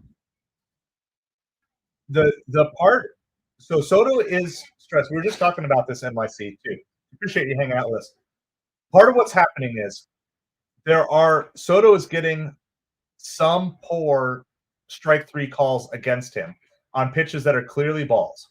And so he's having to expand his strike zone, and now he's having to swing at pitches that he would not normally swing at, which is why I think we need to get this ABS ball strike challenge system in sooner rather than later. Now, I'm not here defending Soto on that, but I think between that and just between, you have to understand, like this, even though he played with the Yankees last year, it was not on this tremendous contract. I guarantee you he's feeling some pressure and he wants to produce. And you have to remember he was, a foot away from that monster 3-run homer that last game. Mets are back on? All right. Thank you, Redman.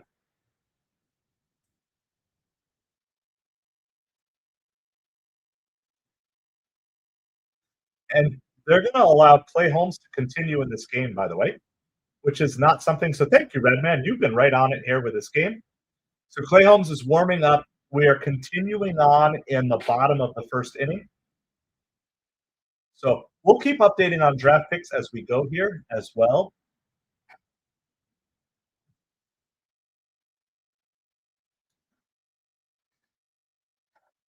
Yeah, Redman, that might be a good comparison. And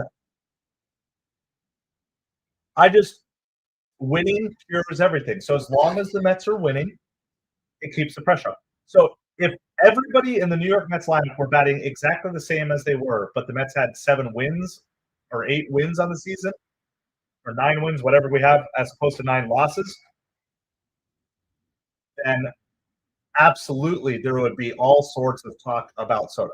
But that doesn't mean he's not having pressure on him anyway. All right. First pitch post rain delay is a ball, 3 balls and 1 strike to Nathaniel Lowe.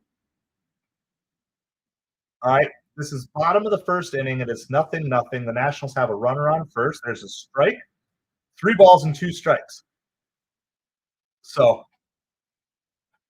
we got all sorts of things. We'll keep you updated on the draft here, but we're going to go primarily back to coverage here.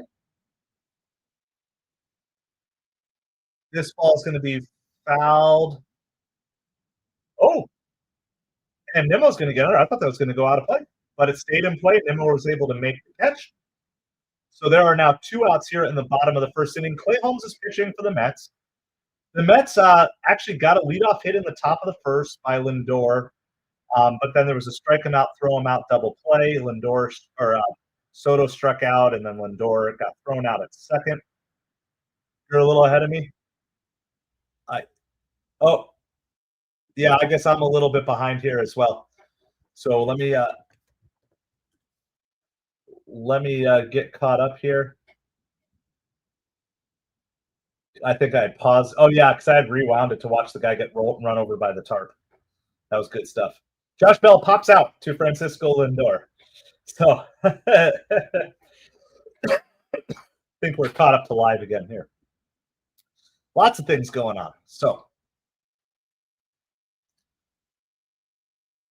we are waiting. This is the last pick of the 6th round of the NFL draft coming up here. Denver Broncos are on the clock waiting to see that, and then we'll go to the 7th round. The Dolphins have 2 picks scheduled in the 7th round. So we'll do that. We're going to the top of the 2nd inning. It remains 0-0. Brad Lord is pitching for the Nationals. Due up for the Mets is Nimmo, Vientos, and Winker. So one thing I will say about Nimmo, because I know he's been off to a little bit of a rough start, but one thing I really like about how Nimmo has come back is the fact that even though he made that error yesterday, he came back with that hit in, what was it, the 8th inning? I think it was the 8th inning that they had that big inning.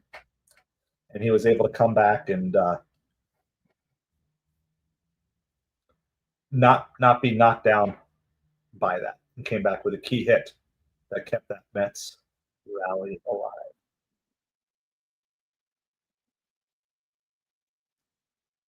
All right. The Denver Broncos just drafted a punter.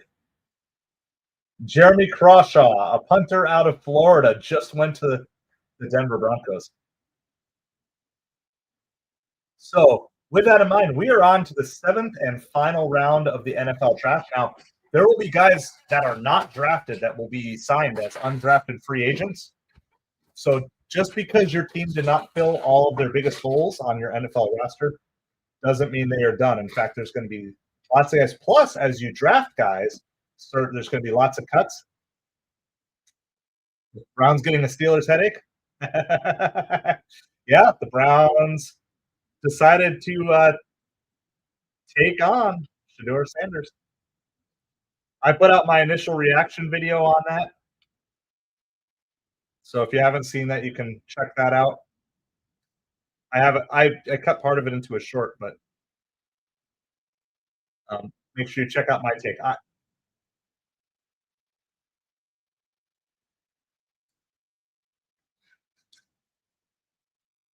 All right, here we go. This is top of the 2nd inning. Nimmo at the plate. It's 1 ball and 2 strikes to Brandon Nimmo. We are moving on to the 7th round of the NFL draft, so we'll keep you updated on that. And if you have any draft questions as well, we'll cover it. So we're doing the dual baseball football stream going on here. So we're having fun, seeing how well my brain can switch from one sport to the other. This is a grounder to short, right to C.J. Abrams, and Nimmo's going to be thrown out. There's going to be 1 out in the top of the 2nd inning.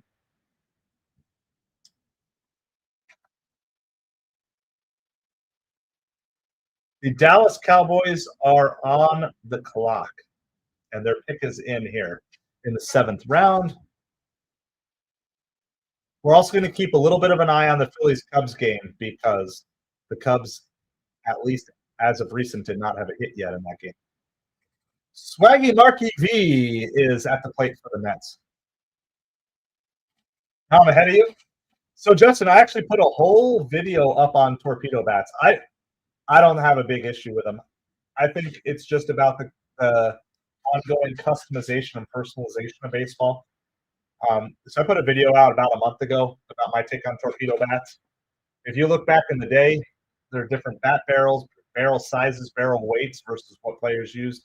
Babe Ruth used up to a 40-ounce bat. I mean, if MLB wants to change the rules, that's fine. I don't care that much, but the bats are within the rules. And I think it makes perfect sense to get a bat. We'll call 3rd strike. Vientos completely frozen. Completely frozen. So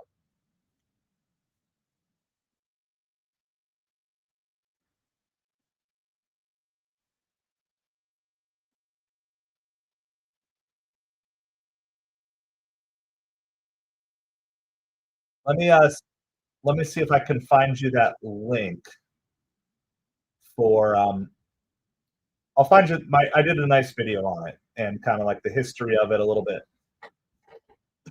So hold on one second.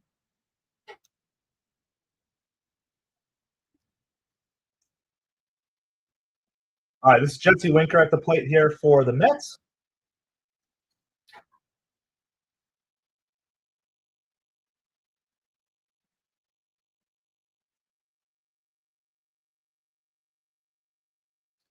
Let's grab a link. So if you want to see my take on the torpedo bats, I'm going to post a link right here. You can check that video out now or whenever you want. That is 100% up to you. There you go. There's my take. 1 ball, 2 strikes to Jesse Winker. Winker fouls that one away.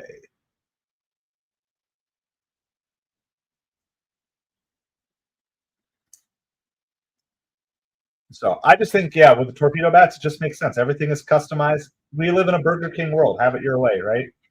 So it makes sense that people have custom bats. I actually think it's a good direction for analytics, much better than having players change their swing style or, just every player just trying to hit a home run because overall it's going to help you. Like, I think it's much better to be like, hey, this is how you naturally hit. Let's work within how you naturally do.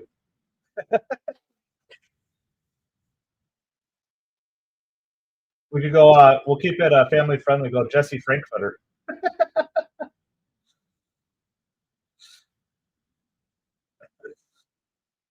That's inside to Winker. It's going to be a full count.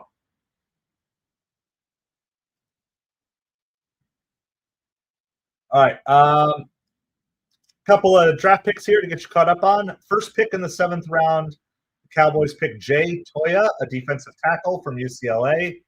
And the Atlanta Falcons picked Jack Nelson, an offensive tackle from Wisconsin. And a base hit up the middle for Jesse Winker to keep the inning alive. And that's going to bring up Francisco Alvarez. Good to see Alvarez back in this lineup, of course, and playing day game after the night game as well. That was a really good-looking swing by Winker. Winker's looked out of sorts a little bit to start the season, but that swing looked really good. New York Giants, for all you Giants fans, the New York Giants are on the clock. Dolphins are scheduled for picks 15 and 37 in this round. First pitch is a strike to Francisco Alvarez. Mighty Mouse. Here he comes to save the day. Francisco Alvarez is on the way. McNeil on deck, followed by Acuna. Alvarez flies this one out to right field. Out of here! First home run of the season for Francisco Alvarez. Oh, I'm telling you guys, again, no shade on Luis Torrens or anything like that, but this lineup is just so much deeper with Alvarez and McNeil in it. I love it. I love it, love it, love it. Mighty Mouse saves the day. It is 2-0 New York Mets. It's just, where do you eventually, if everybody gets in sync, where do you find the outs in this lineup? It's hard.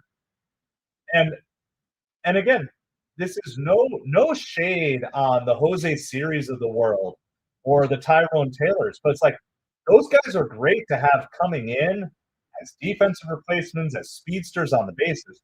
But this is modern day MLB. You need to have offensive threats up and down your lineup 1 through 9 because not everybody's going to have a good day. Kaylin, how's it going? Appreciate you being here. So if you haven't yet hit that like or subscribe, do it. Do it for the Francisco Alvarez home run. We're on the way to 300 subscribers. McNeil's going to ground out there to end the inning, but not before the Mets score 2 on the Francisco Alvarez home run. It's going to be 2-0 New York Mets, headed to the bottom of the 2nd inning. I didn't know if that ball was going to go fair or foul, and they kind of seemed a little off on whether or not it was too, but it did, and it got over the fence.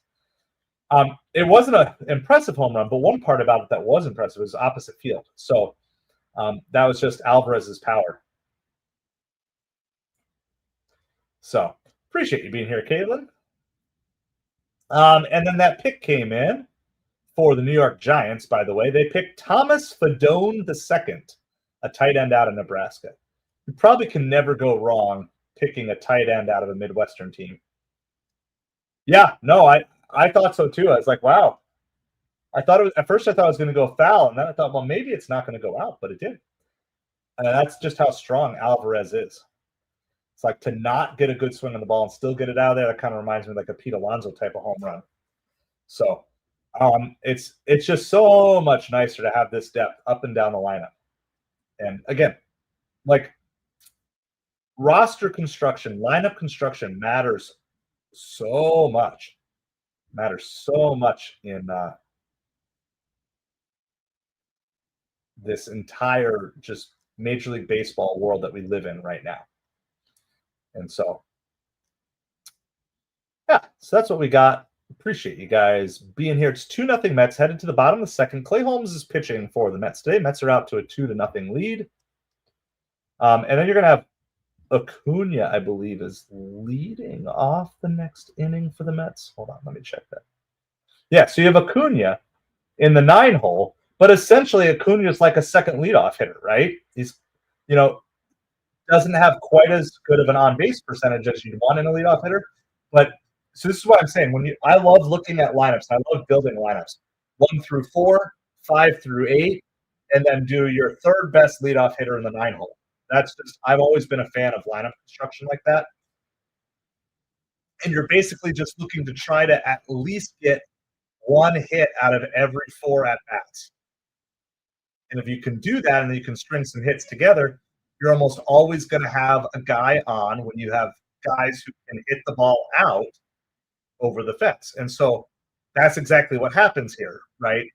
Even though you could argue, okay, switch Vientos and Nimmo, put Vientos in the 4-hole, Nimmo in the 5-hole, but you have Jesse Winker who gets on base, and then you have Alvarez who's hitting in the 7-hole, but the 7-hole is essentially the number 3 hole. It's just like the second number 3. So you just look 1, 2, 3, 4, and then 1, 2, 3, 4 again.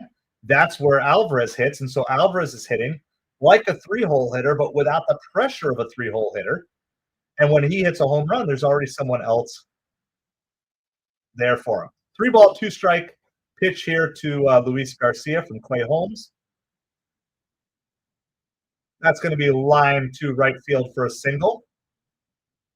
So leadoff hit. That is the second hit of the day for the Nationals and for Garcia himself.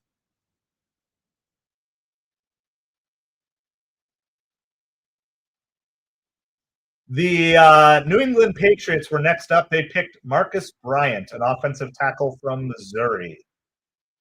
The Jacksonville Jaguars are now on the clock.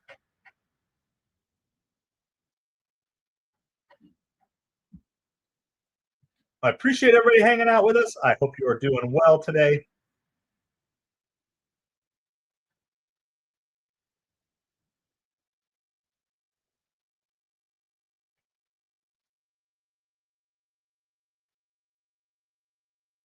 Ruiz, Keibert Ruiz is up for the Nationals here. 1-ball, 1-strike count. Yeah, he is. He is fast.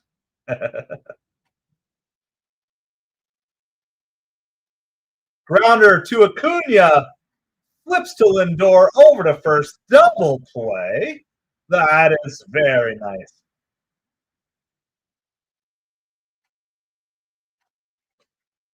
Good job at second there by Acuna. Which begs the question, why wasn't Acuna in the game in the 9th inning last night?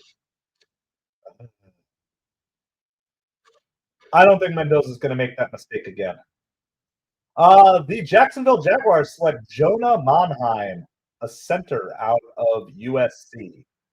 Las Vegas Raiders are on the clock again. They just had a couple of picks. So Dylan Cruz is up.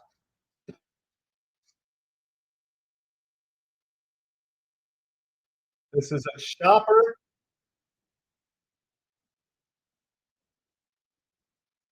Lindor double clutches, throws to first. They're going to call him out. They're going to challenge it, though.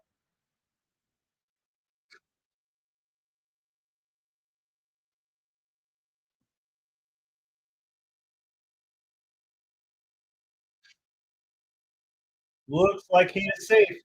The double clutch by Lindor is going to cost him there. I see one more review, but it looked pretty close.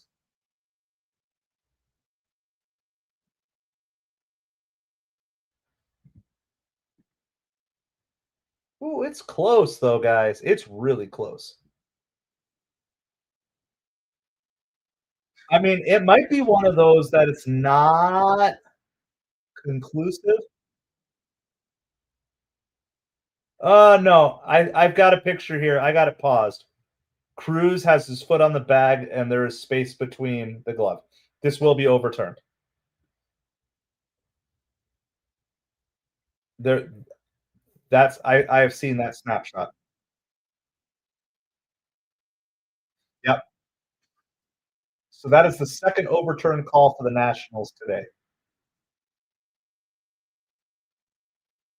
Jose Tena is now up. I'm caught. I just paused to the replay.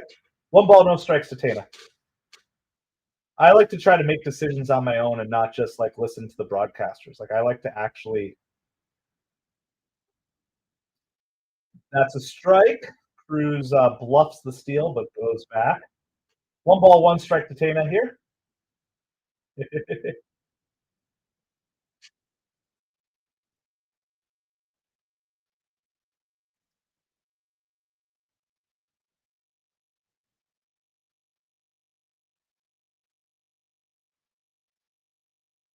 Alvarez almost threw behind him, but he spiked it into the ground. Cruz is not able to move up because he was diving back.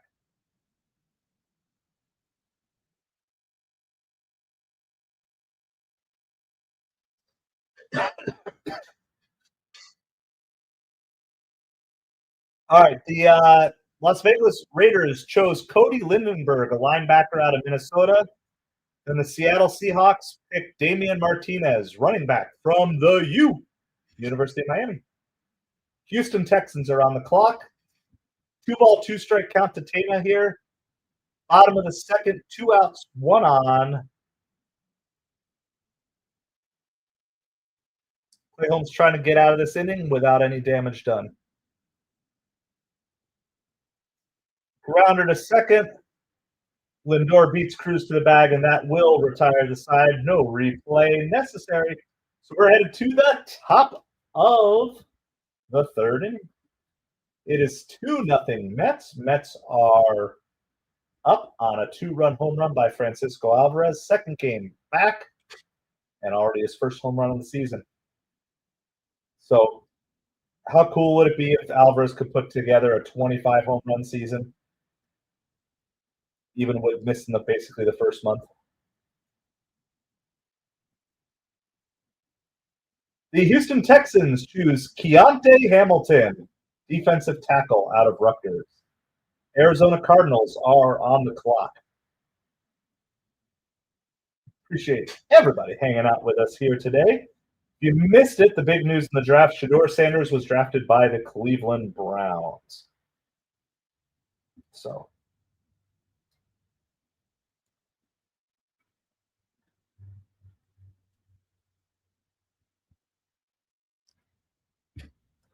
all right, we are at commercial break right now, so you are not missing any of the action.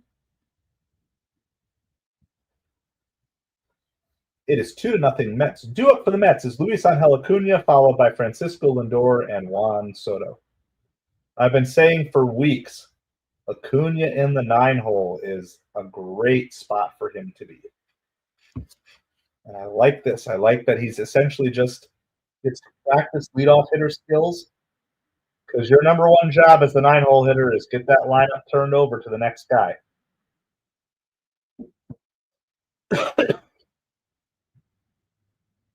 You can get on base, of course, do it. If you can move the runner up, do it.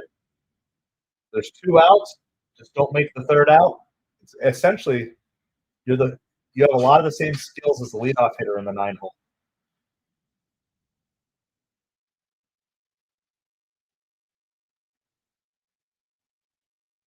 But the Browns have to change their name like the Guardians, yeah, or the Commanders. Acuna hitting 283 on the year, only 1 RBI. The RBIs will come eventually, but again, if you're just the table setter, your job is just get on base. That's good enough for me.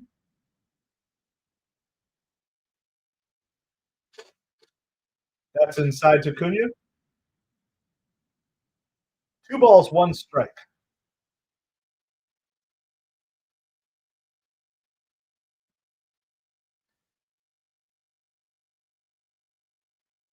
That's outside. 3 balls, 1 strike to Acuna. Lindor and Soto are waiting.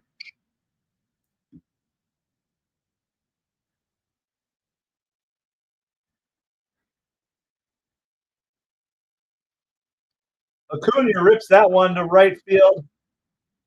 Nice catch. Nice catch by Dylan Cruz in right field. That was a good hit by Acuna. Just good defensive play.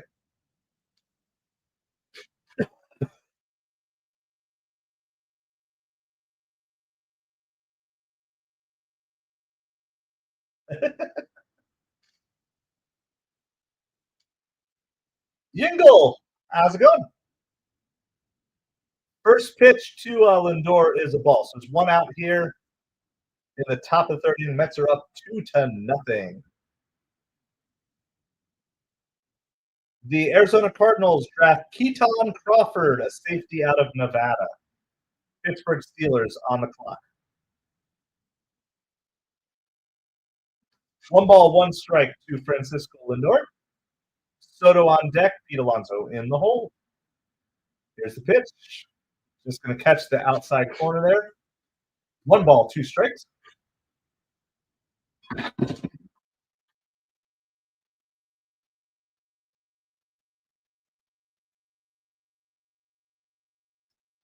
Lindor fouls that one away, kind of a 2 strike.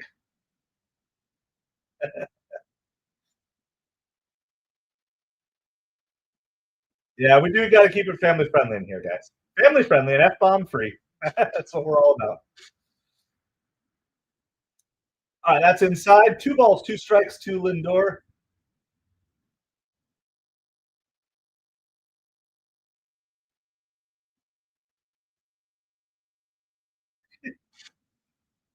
Tips to forget it. Well, sorry about your breakup.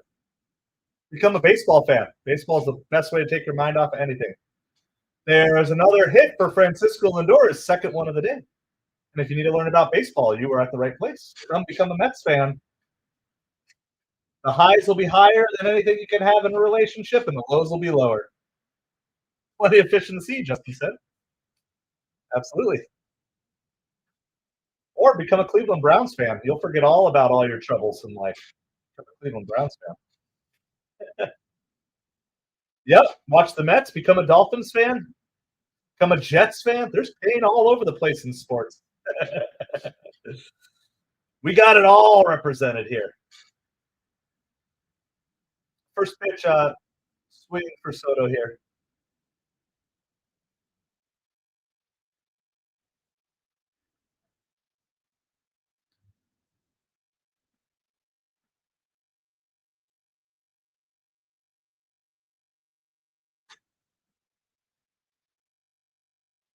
Thank you, French. Appreciate it. Appreciate the kind words. Here's the 0-1 pitch to Juan Soto. That is high and outside. 1 ball, 1 strike.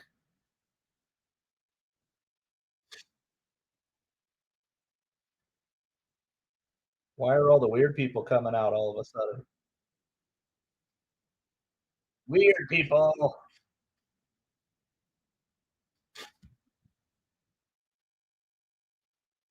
There's a ball there. Soto holds the swing. I have no idea what's going on. We got all the crazies coming out. This Steelers pick's taking a long time. 2 balls, 1 strike to Juan Soto.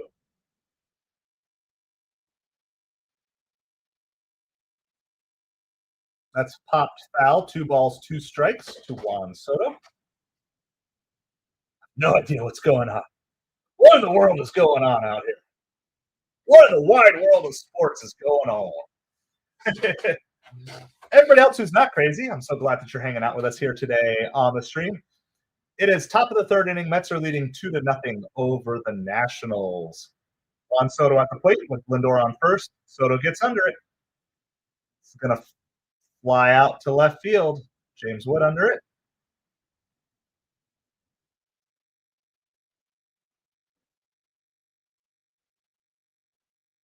So there's going to be 2 outs here in the top of the third. Pete Alonso coming to the plate.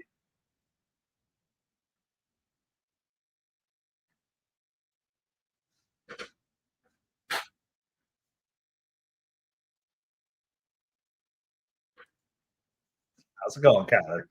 All right, here we go. Pete Alonso at the plate. I have no idea what's going on. Chad is going off the rails.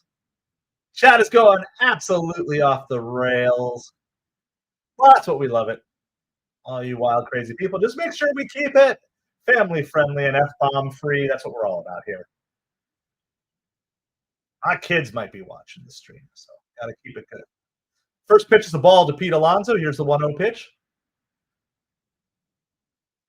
That's a strike. 1 ball, 1 strike. Yeah, I have no idea. I have no idea what's going on, Justin. I just assume if I don't understand what it is, it's probably something dirty and nasty. So let me just make it disappear. This Pete Alonso with a base hit. Lindor moves up to second, so Mets have runners on first and second with Brandon Nimmo coming to the plate. Giants and Rangers knotted at 2, top of the 7th. Giants trying to take over the competitive NL West. Yeah, the NL West has regressed a little bit, which is good because the Giants also have had like a little bit of a rocky stretch, but the Dodgers as well. Dodgers got shut out by the Pirates last night. I mean, I understand Paul Skeens, but still, that Dodgers all-star lineup couldn't manage to get 1 run across against the Pirates. So,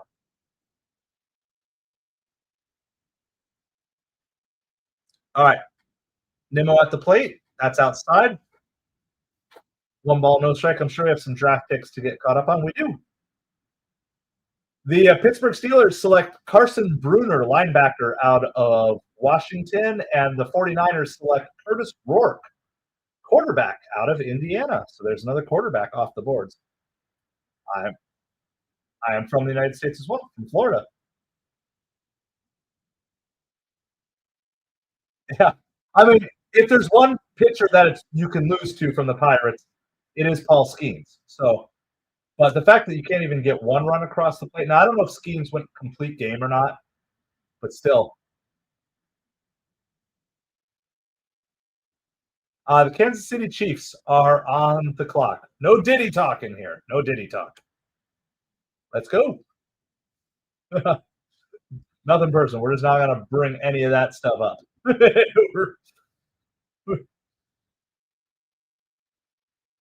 I don't want anybody coming after me for any reason. I just want to talk sports. Verlander pitched well yesterday. Still doesn't have a win.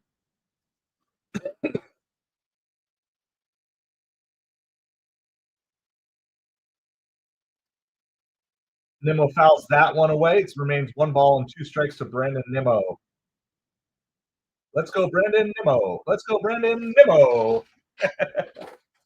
All right, Kansas City Chiefs pick is in. They picked Rashard Smith, a running back out of SMU.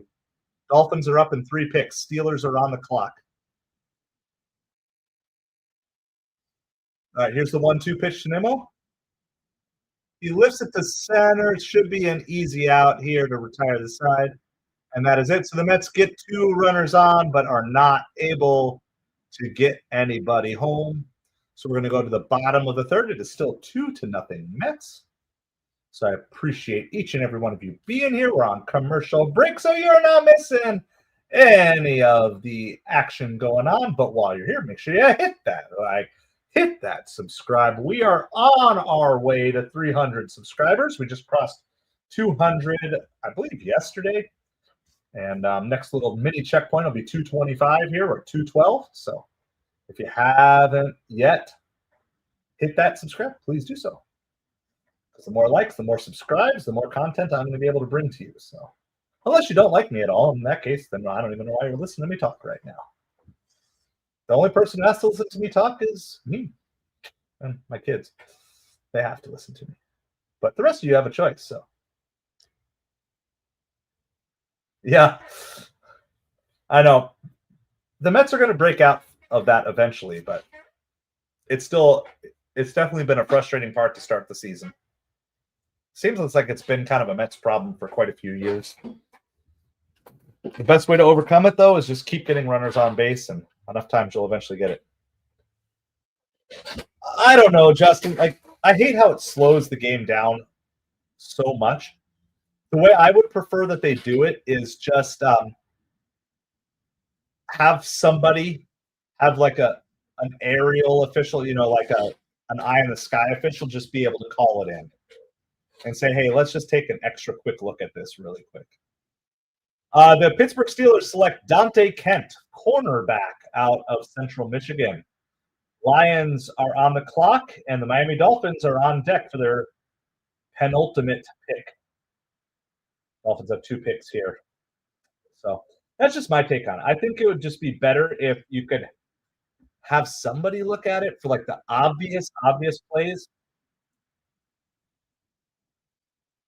Jacob Young is hitting for the Nationals here. Yeah, I even think the 5-hole NYC could work, but I'd like to see him go back to being more that leadoff hitter style. That's grounded to Pete Alonso. I think Vientos is going to get the 4-hole eventually. Andrew McCutchen was the greatest of all time. I'm going to tell you what, he will be forever loved in Pittsburgh. Forever loved in Pittsburgh, really in Pennsylvania too, because they had some of those years with the Phillies.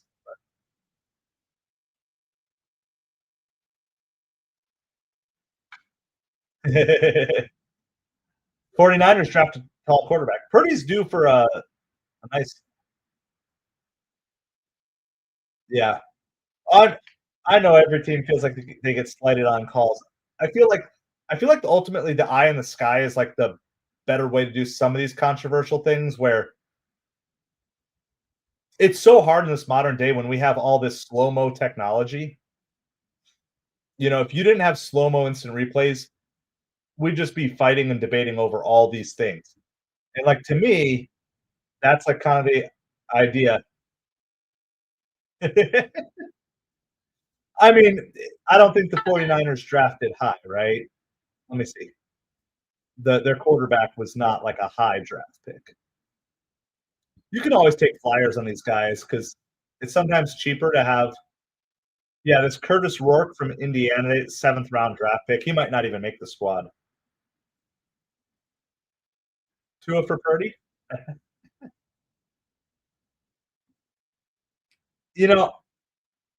don't know if Tua has what it takes to get the Dolphins over the top, but Tua does have what it takes to put up massive numbers. We'll just see how it works. So there's 2 outs here, bottom of the 3rd inning, 1 ball, 2 strikes is the count on James Wood. Yeah, I think the Dolphins are on the clock, by the way. The Detroit Lions picked Dan Jackson, a safety out of Georgia. Dolphins are on the clock. Clay Holmes gets out of the inning, so we're headed to the top of the 4th. It's still 2-0 Mets. So we're going to be all eyes on the Miami Dolphins pick. So this is interesting, right? So why Arnell?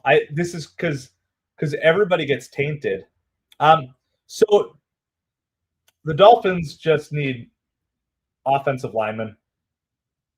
I would if there's a quarterback they like here, I wouldn't be surprised if they snag a quarterback here too. Yep, 3 up, 3 down for the Mets here. So that was a good inning. We're headed to the top of the 4th. According to ESPN, they say they need an offensive tackle and a linebacker, and they say Logan Brown out of Kansas is the best pick. for the Dolphins, but I would not mind going Quinn Ewers out of Texas here. He's the best quarterback left on the board, and I'd rather have Quinn Ewers as my there. And they do! Quinn Ewers! I got it right! Dolphins pick Quinn Ewers. I like it. I like that pick. That is really, like, he was the number 111th overall ranked quarterback in this draft, the number 7 ranked quarterback in the draft, and the Dolphins get him in the 7th round. Quinn Ewers, I like this pick. I was telling you, I would not be surprised if they go quarterback here. I'm not saying Quinn Ewers is going to, like, usurp Tua, but I really like that pick because, I like that pick because, like, I don't want to be relying on Zach Wilson. Even if even if all it is just fighting. Yeah, we got that one. We got that one. So, and then I would expect the Dolphins to either go offensive or defensive line with their last pick. So we got one right. Blind squirrel finds nut. All right, so we are going to the top of the 4th inning here. The Dolphins just picked Quinn Ewers, and I like the pick. I really like the pick. So, see, isn't this interesting? By the way, the Colts are on the clock now for all right. Vientos is at the plate, 2 balls, 1 strike. Let me quickly read the Quinn Ewers. This was the pre-draft analysis. His pro comp that Matt Miller said his pro comp is Brock Purdy. Oh, they listened to me. Good. Ewers had a strong supporting cast and one of the best college play callers of Texas, but he has the traits to develop into a starting quarterback. He has played hurt, won some big games, and makes the difficult throws look easy. He spins the ball well, and he can throw into tight windows when he sets his feet. Ewers makes layered throws, and he can drop the ball in the bucket. He didn't look as comfortable or instinctive moving around the pocket this past season, but he showed against Michigan his ability to climb, find space, get outside, and make off-platform throws. Ewers was also clutch in the college football playoff, following up a 28-yard touchdown pass on 4th down in the first overtime against Arizona State with a 25-yard touchdown pass to win the game in double overtime. So got a little bit of a clutch gene there. You know what I think is interesting? Everybody thinks that their solution to their problem is on someone else's team. And that's the very same player that the people on that team want to get rid of. I think it's just a phenomenally interesting aspect about grass is greener syndrome that so many fans have. And I'm not saying that Tua is the solution to the Dolphins' problems, but it's like Arnell, as a 49ers fan, wants to trade Brock Purdy for Tua. So let me ask you, Justin, would you trade Brock Purdy for Tua? Just a straight up 1-for-1 deal. Would you make that trade? And maybe I'm not saying that couldn't work for both teams. By the way, Vientos hits the ball well, but good play made by the Nationals there. So there's 1 out in the top of the 4th. So, there can be situations where a quarterback swap can potentially work well for both teams. But I do find it interesting how much we think that our problems can be solved by someone not on our team. So.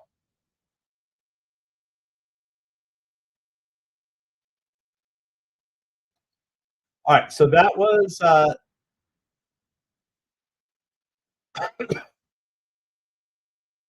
the Dolphins picked Quinn Ewers there. The Indianapolis Colts picked Hunter Wohler, a safety out of Wisconsin. Kyle Shanahan could whisper to Tua. See? Interesting. Chicago Bears are on the clock. We're waiting to see what their pick is. The pick is in, but we're waiting to see. It's 2-0 Mets here in the top of the 4th inning. Jesse Winker is at the plate. There you go, Jesse Winker. I'm not really good at winking. I do think, though, as a Dolphins fan, I think the Dolphins need to win a playoff game this year, or there's going to be an absolute clean out. The Chicago Bears select Kyle Manangai. Maybe you New Jersey people could tell me. He is a running back out of Rutgers. Kyle Monangai, running back out of Rutgers. And by the way, lest you think Quinn Ewers, just remember, of course, Brock Purdy was Mr. Irrelevant. Did Rodgers just sign with the Steelers? Is that legit? Gretchen, thank you for that update. Let's go check it out. I mean, that actually makes sense. Ooh, I don't know. Let's see. This article says Steelers waiting on Aaron Rodgers pick Will Howard.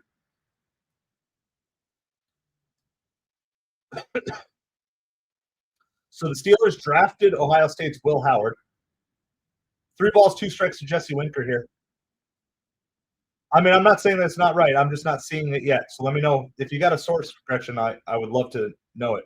It makes sense. It makes perfect sense for the Steelers. And I think,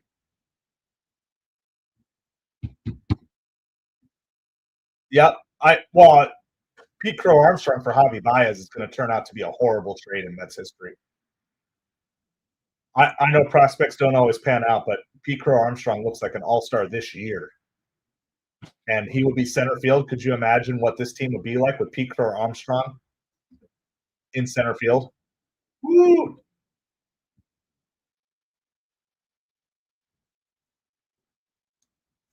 Seattle Seahawks pick Mason Richmond, an offensive tackle out of Iowa. Adeem, thank you. Rodgers is washed, maybe, but a washed Aaron Rodgers is still better than probably 1/3 of the quarterbacks in the league. And if you're Mike Tomlin and your career, maybe not your career, but your job is potentially on the line, you would feel much better going into the season with Aaron Rodgers than someone else. And if the Steelers are not as dependent on a quarterback, maybe say as other teams, maybe that could work. By the way, it's Francisco Alvarez at the plate. Count as 2 balls and 1 strike. I'm just waiting to see if anyone has confirmation that Rodgers is signed with the Steelers. Let me know. I know that's Alvarez has a home run in this game. That's how the Mets are up 2-0.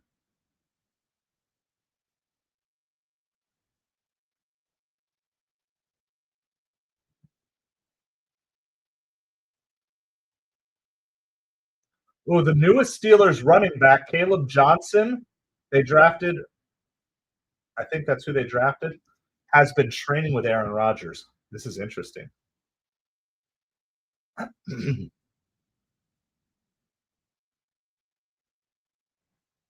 Yeah, so the Steelers running back that they drafted has been he's been training with Aaron Rodgers.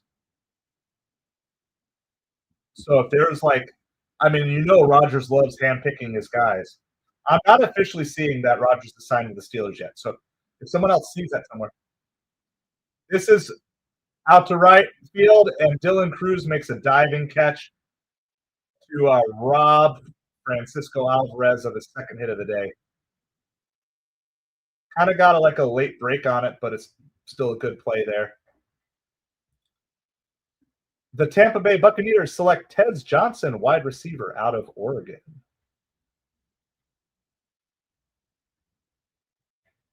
The Jacksonville Jaguars are on the clock. I got lots of strong opinions. They're probably mostly wrong, but they sound good in my own head. And that's the most important thing to me. We are headed to the bottom of the 4th inning. Mets are still up 2-0. Even with the rain delay, it'd be really nice if Clay Holmes could get through 6 innings today.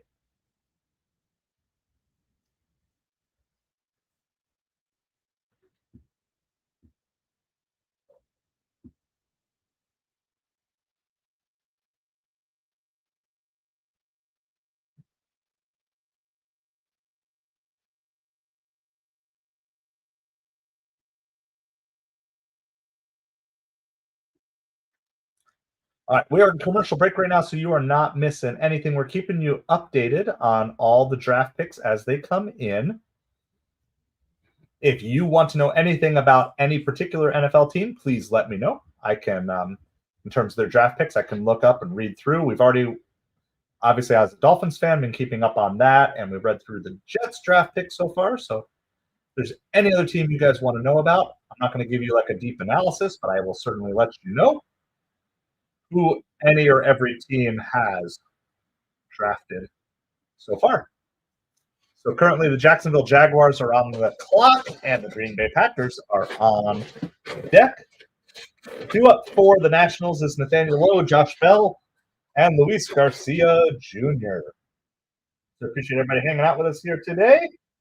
This is MetropoliFins, we're YouTube's smallest New York Mets and Miami Dolphins channel. My name is Craig, and I'm super excited to be with you. Please hit that like, hit that subscriber on our way to 300 subscribers.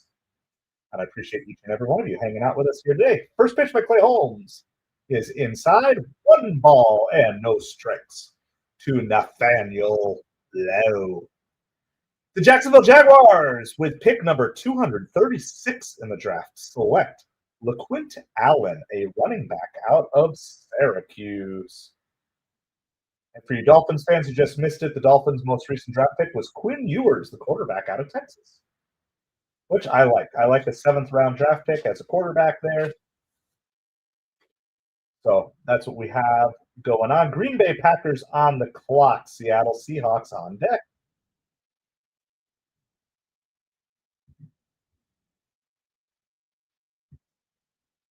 Three balls, 1 strike to Nathaniel Lowe.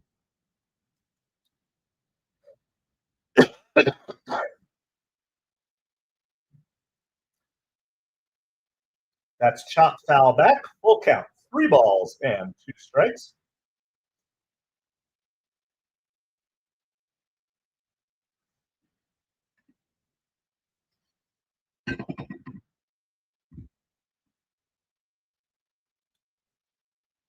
Here's the 3-2 pitch. That's grounded to Clay Holmes. He does the underhand toss to Pete at first. Nathaniel Lowe is retired. There's 1 out here in the bottom of the 4th inning.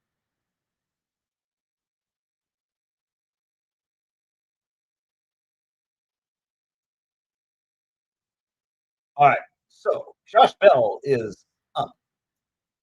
Is Josh Bell going to be one of those guys who's just going to be around forever? You can see Rodgers with either the Cowboys or the Raiders. Yeah. I still think Steelers seem like the best fit as a team. I just don't think Rodgers is going to go to the Cowboys with Dak there. Why would Rodgers sign anywhere where he's not a starter? Just doesn't make unless there's an injury and comes in or something. But the Green Bay Packers select Micah Robinson, cornerback from Tulane. Seahawks on the clock. Cowboys on deck. The Raiders, maybe. I don't know who the Raiders starting quarterback is. Saints also could potentially work. Going to the NFC South is never a bad play. That's the Tom Brady play. It seems like you can often get into the playoffs with like a 9-8 or a 10-7 record. But I think somewhere where Rodgers does not have to be the main guy, and you could have a nice running game and a good defense makes sense for Rodgers at this point in his career. And Rodgers likes Aaron Rodgers likes Aaron Rodgers, but he also likes to win. So he kind of interesting. I'm going to guess that he's going to sign Steelers. I feel like Aaron Rodgers and Tomlin together is a good combo. Inside corner call, strike 3 by Clay Holmes to Josh Bell. That's Holmes' first strikeout of the day.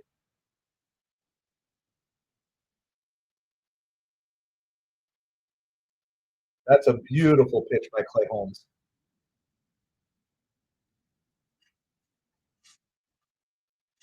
Seattle Seahawks select Ricky White III, a wide receiver out of UNLV. Dallas Cowboys on the clock. Buffalo Bills on deck.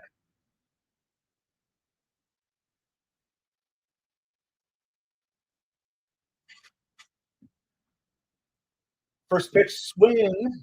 Actually, second pitch swing. No balls and 2 strikes to Luis Garcia. By the way, the Phillies are up on the Cubs 10-3. The White Sox are up on the Athletics 10-2. The Athletics were 500 after the game yesterday, and so were the Phillies. The Athletics and the Phillies have the same exact record coming into today's games. How crazy is that? And we're talking like a month into the season, too.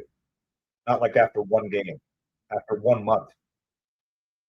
Garcia grounds that to Pete Alonso. He runs over, steps on first, and that's going to retire the side. Another 1-2-3 inning for Clay Holmes.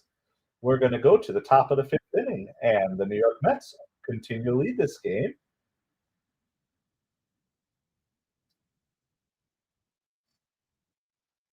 2-0. 2-0. Due up for the Mets will be Jeff McNeil, Luis Angel Acuna, and Francisco Lindor.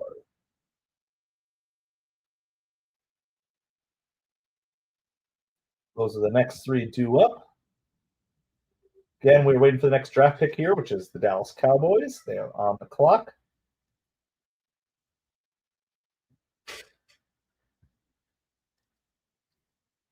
So I appreciate each and every one of you hanging out with us here today. Hit that like, hit that subscribe. We're at commercial break. Aiden, how's it going? We're talking NFL draft and New York Mets baseball at the same time. The Dallas Cowboys pick is in. They just selected Phil Mafah, a running back out of Clemson. Phil Mafah, M-A-F-A-H. Phil Mafah, running back out of Clemson. On the clock is the Buffalo Bills. On deck is the Denver Broncos. Those are the next 2 scheduled picks. And in the Mets game here, we're on commercial break as we speak. It is 2-0 New York Mets. We are going to the top of the 5th inning. Mets score their 2 runs. Francisco Alvarez's first home run of the season in just his 2nd game of the season. So it is good to have Alvy back and doing what we'd like for him to do.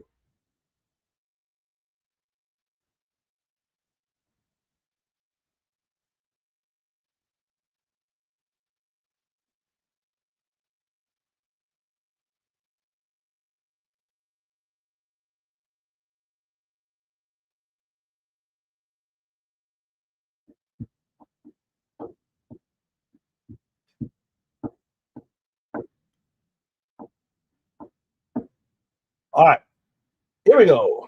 Coming up here to lead off the top of the 5th is Jeff McNeil. Jeff McNeil leading off the 5th inning here. First pitch is a strike. No balls, 1 strike. We're at the top of the 5th inning. This game has been rain delayed multiple times, so that's why we're 2.5 hours into game time. I agree. Hey, a nice line drive base hit. That looks like just a classic Jeff McNeil hit up the middle. So there's a leadoff base runner for the Mets and a leadoff hit for Jeff McNeil. Like, don't get me wrong, late inning comebacks are good, but I think it's just better for the entire team if the Mets get off to early leads. Less stress on the pitchers. All the hitters hit just a little more loose when they go to the plate. By the way, Jeff McNeil is using a torpedo bat. So, Buffalo Bills select Caden Prather, wide receiver out of Maryland. Denver Broncos on the clock. Los Angeles Rams on deck. Luis Angel Acuna at the plate. Acuna grounds it to second. Toss to short, over to first for the double play. With the speedy Acuna, they're still able to get the double play.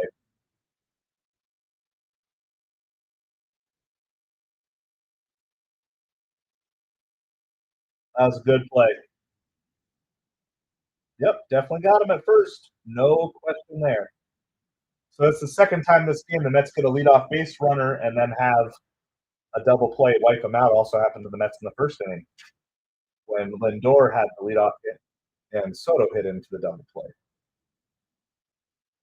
That being said, Francisco Lindor is at the plate. He is 2 for 2 on the day. His batting average is up to 311 on the season. It keeps slowly moving up.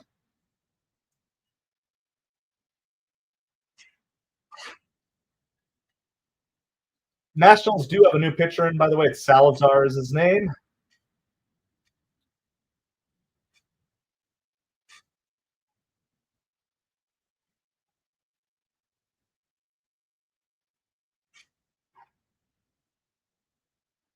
That's low. 1 ball, 1 strike to Francisco Lindor.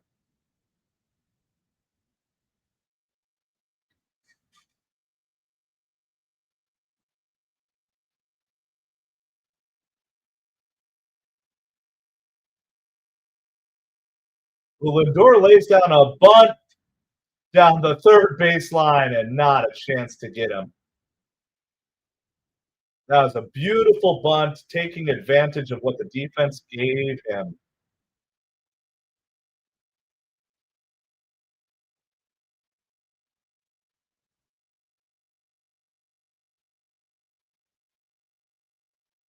Yeah, absolutely beautiful bunt by Lindor there. So the Mets have a 2-out base runner with Juan Soto at the plate. First pitch, strike on the inside corner. The Denver Broncos select Caleb Lohner, Lohner, Caleb Lohner, a tight end out of Utah. Los Angeles Rams on the clock. Baltimore Ravens on deck. All right, Soto, it's time to bust out.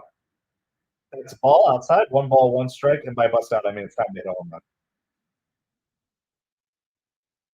All of Soto's home runs have been on the road this season. So, as much as we want the home runs, I want to get this lead up higher. Soto time, you better believe it. Throw over to first. Lindor gets back. 1 ball, 1 strike. Appreciate everybody hanging out with us. It is 2-0 Mets in the top of the fifth. Lindor on first on a beautiful bunt single. There are 2 outs. Soto's at the plate. Mets scored their 2 runs off of Francisco Alvarez home run. Soto fouls that in.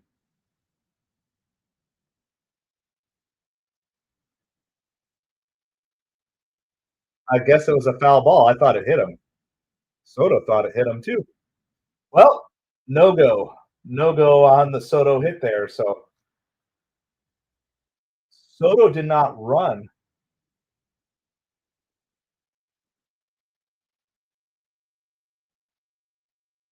So technically, Soto's called out for running out of the baseline there. So I guess it kind of, he hit it foul, but with so much spin on it, it came back into fair territory. Well, that was very anticlimactic. That was not what we were looking for there. All right, well, we're going to the bottom of the fifth inning. It is still 2-0 New York Mets. Yeah, that was not. I mean, I kind of get why Soto didn't run on that. Like, I'm not justifying it, but even I thought it was a foul ball. When it's not going your way, it's not going your way. So technically, it counts as a ground out to catcher. All right. So we did that pick. We're all caught up on the draft. It's just not going Soto's way right now.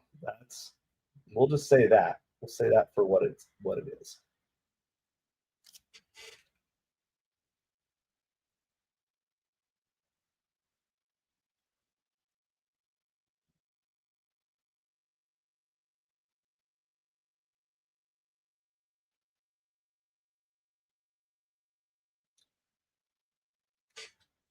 All right, so we're at commercial break, so you're not missing anything right now. The most recent draft pick for the Rams came in. Yeah, I know. I agree.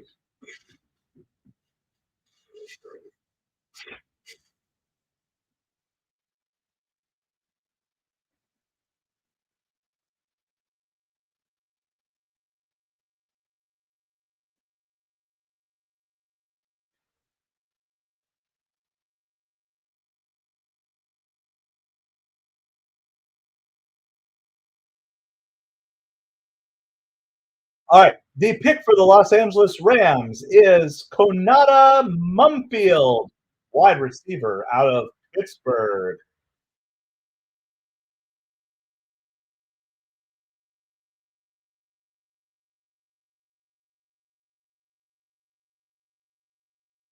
First pitch, rounded up the middle. Lindor fields it easily, positioned perfectly. Keeper Ruiz is retired at first base. There's one quick out. Clay Holmes' pitch count is looking pretty good, guys, at 59 pitches on the day. Clay Holmes was like so good in spring training. He kind of took a step back. Um, but we know the potential for Clay Holmes is to be maybe not an ace, but certainly to be a solid 6 inning starter. He's just yet to put it together so far this season.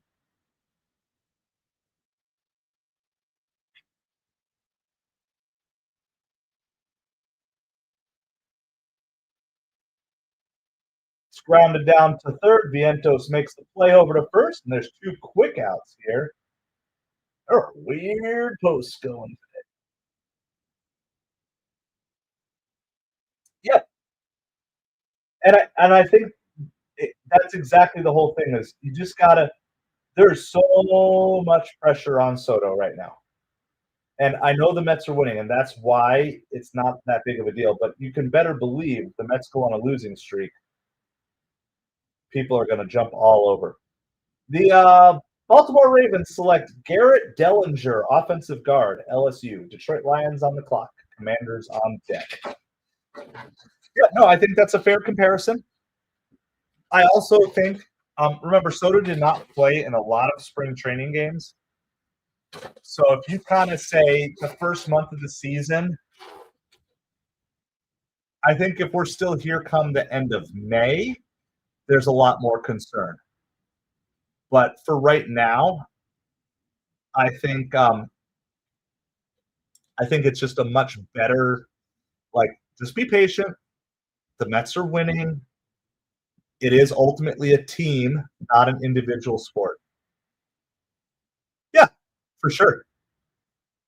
I mean, just imagine, like, just think about if you were like this high paid person. Everybody watches, everybody knows how much money you're making, and then be expected to perform at like essentially a near perfect level. This is ripped into right field. That's going to be a 2-out base hit for Jose Tena. Clay Holmes had retired 9 straight, so good little run by Holmes. Jacob Young coming to the plate for the Nationals. I want to be forever young.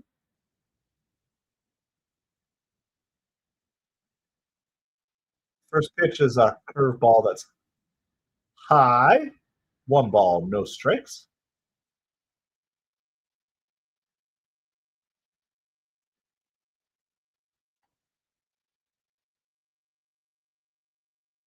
That one's fouled back.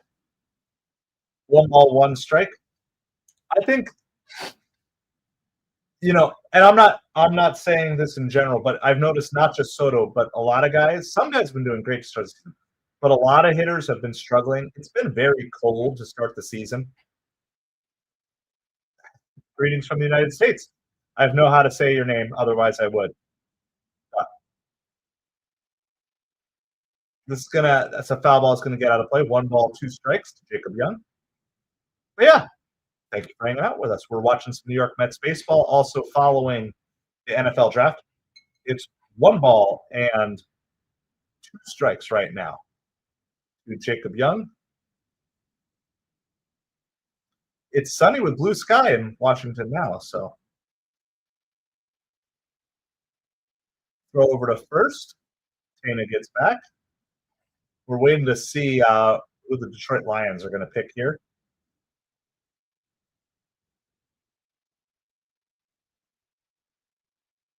I don't know if Arnell is still watching, but that Rangers-Giants game is still 2-2. Yeah. There's a swing and a miss. Alvarez drops it, throws it to first to retire the side. We're going to the top of the sixth inning here. Top of the sixth. It is still 2-0 New York Mets. By the way, stay tuned with us for the seventh inning. We're going to find some other streamers and creators that we can raid, share the love. You don't have to be a fan of their team, but we just want to support some other streamers and creators. So I'm going to start searching for that here. We're also waiting for this Detroit Lions. I feel like this pick is taking forever to come in. I mean, they say the pick is in, but hasn't shown up yet for here.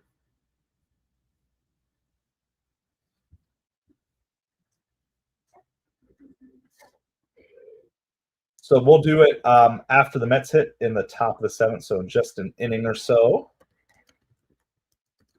We'll start by trying to find Nationals streamers or Mets streamers we have not yet covered.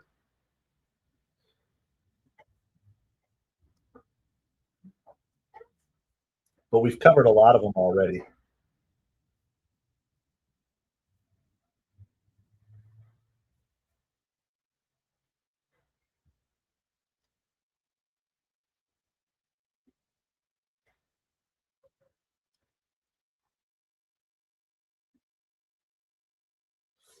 It's amazing. The Spanish speaking streams have so many people that watch them, which is just kind of crazy for me. NHL TV. Alvarez home run was clutch. Yes, for sure. For sure.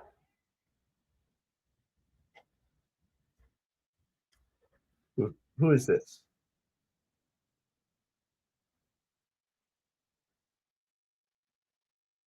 Oh, I found somebody. I don't think we've rated yet. I think they're a Mets streamer, and we haven't rated them yet. All right, so that's cool. We're trying to find at least two people here if we can.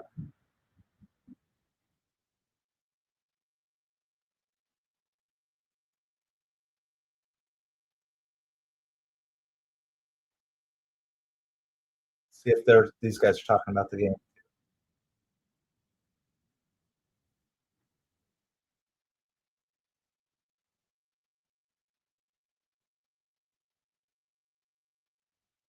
We're doing streaming of New York Mets baseball game. We're at commercial break right now, actually just coming back from commercial.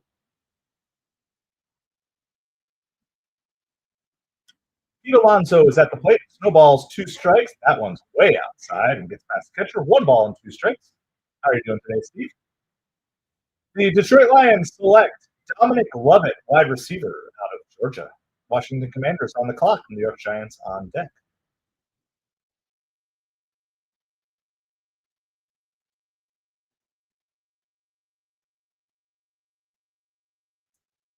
That is fouled back by Pete. Remains 1 ball and 2 strikes. Need Polar Bears auto? Yeah. Let's go Mets, baby. Yeah, so we're covering. It's 2-0 Mets here. Top of the 6th inning. Pete Alonso at the plate. 1 ball, 2 strikes. Pete pops that one foul as well. Let's go. Here, hold on. So Mets have 2 runs on a Francisco Alvarez home run, 2-run homer earlier in the game. So Alvarez's second game back and first home run of the season. Pete Alonso strikes out swinging on a slider. No, sadly not. Sadly, no more.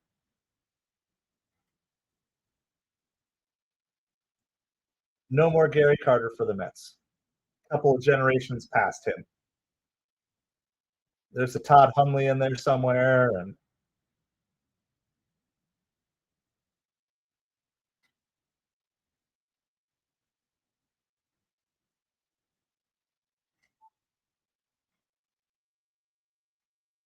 keeping it family friendly. Yeah, there's a Mike Piazza in there. There's a McCann in there. Doc Gooden. Tom Seaver is our number 5 starter.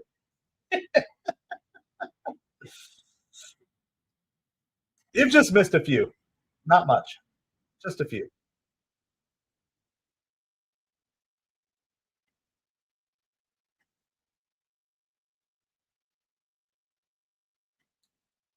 All right, the count here is 1 ball, 2 strikes to Brandon Nimmo.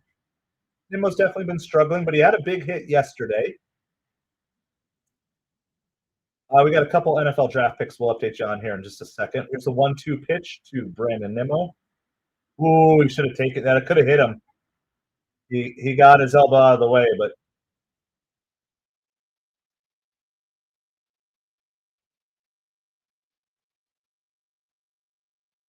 oh man, it just missed him. Here's a 2-2 pitch to Nimmo. Nimmo fouls that one back. All right, so we did the Detroit Lions pick. The Commanders picked Ja'Cory Krosky-Merritt, a running back out of Arizona. It is 2-0 Mets, Darren, on a 2-run homer by Francisco Alvarez. It is top of the 6th inning, 1 out. Brandon Nimmo at the plate with a 2-2 count, nobody on. Vientos on deck. Yeah, it looked like it maybe got the logo or whatever the patch. It was close. Steve, we can't do it, man. We're here talking sports. We're talking sports. It would if it did, but I mean, Nimmo didn't fight it. So Nimmo goes down swinging on that. So there's 2 outs, top of the 6th inning. Tyler McGill pitches tomorrow and Griffin Canning on Monday. We'll cover tomorrow's game. I will not be able to cover. We'll cover Sunday's game, but not Monday's game. But yes, Justin, you're correct that it would have counted had it been seen or noted as such. It was really close. So, yeah, I think so too. When things aren't going right, you got to like fake like you're getting out of the way, but still get that elbow up in there just a little bit. You can kind of like turn your back, but also kind of step in at the same time. Vientos with a big swing. No balls, 2 strikes. So Corey Black from Oklahoma State, a cornerback, went to the New York Giants. Dallas Cowboys on the clock. New Orleans Saints on deck. Yeah, you got a flop. Ooh, Keibert Ruiz just got hit with that. Give him a little bit of an injury recovery time.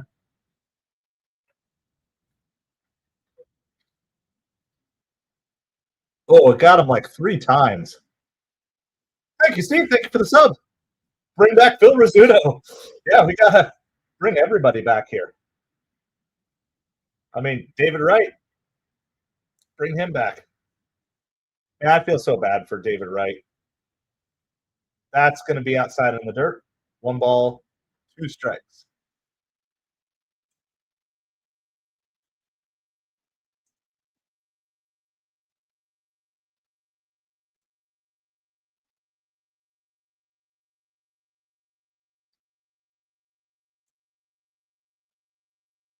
Ooh, he waved at it.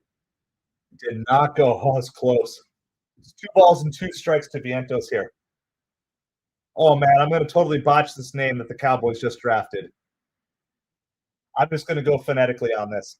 Tommy Akingbasot from Maryland, a defensive tackle. That's who the Cowboys drafted. Saints on the clock. Saints on the clock. 49ers on deck. About 6 picks away from the Miami Dolphins' next pick.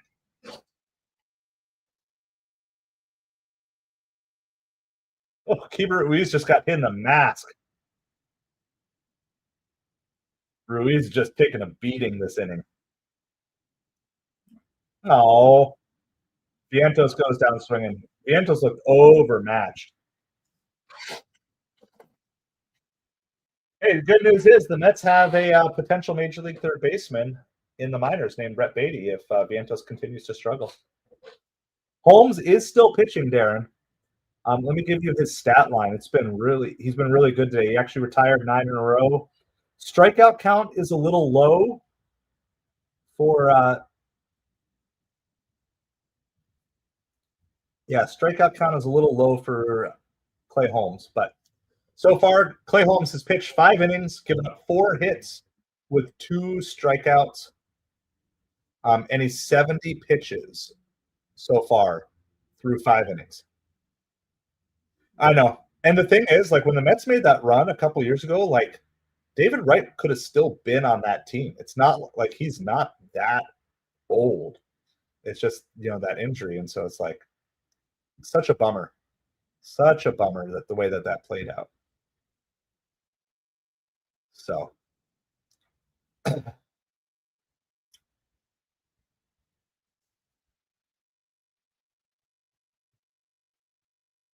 Carlos Delgado, you better believe it.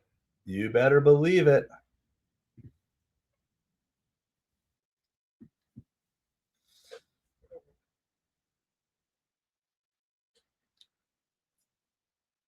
No problem, Darren. Just feel free to ask whatever you need to know because, like, I'll try to keep you updated. We're trying to cover all the basics, but I want to make sure you know what's going on. If you can do it, we're headed to the bottom of the sixth. It's 2-0 Mets. We're also trying to keep track of all of the draft picks that are going on.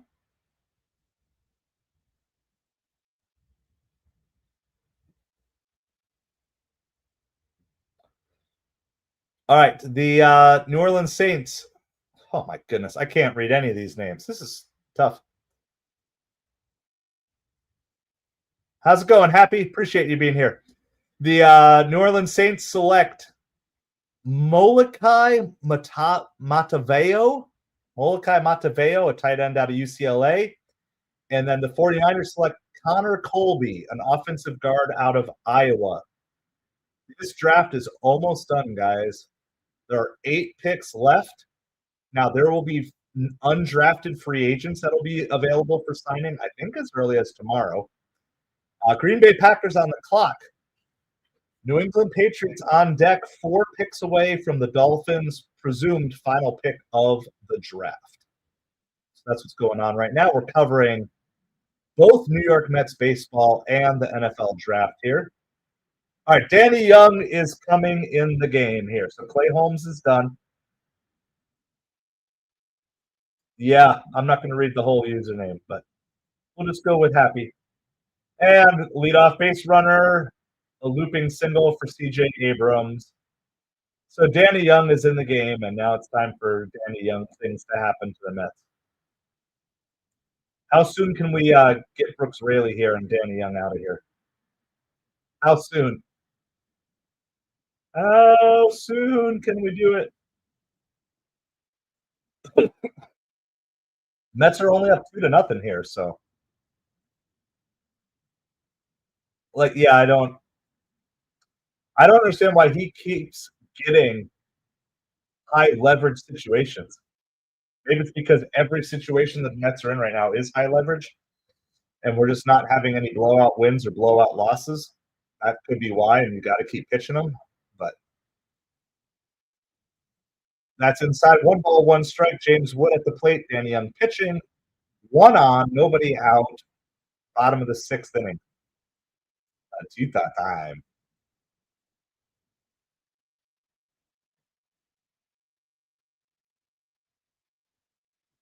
I want to be forever young. He pitches like he was on the Marlins, and not like Sandy Alcantara on the Marlins.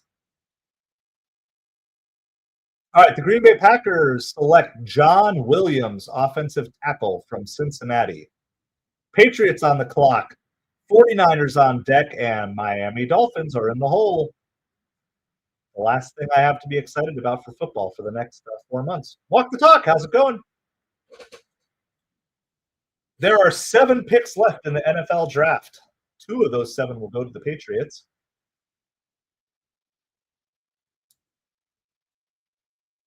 Strike 3 called on James Wood. Good job by Danny Young there.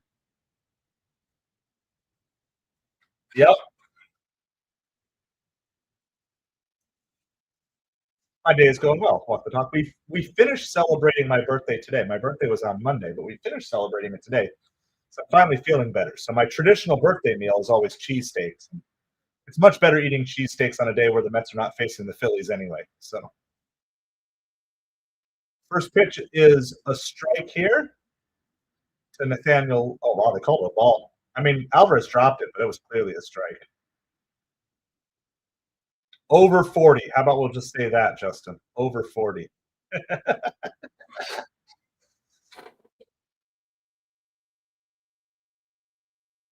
I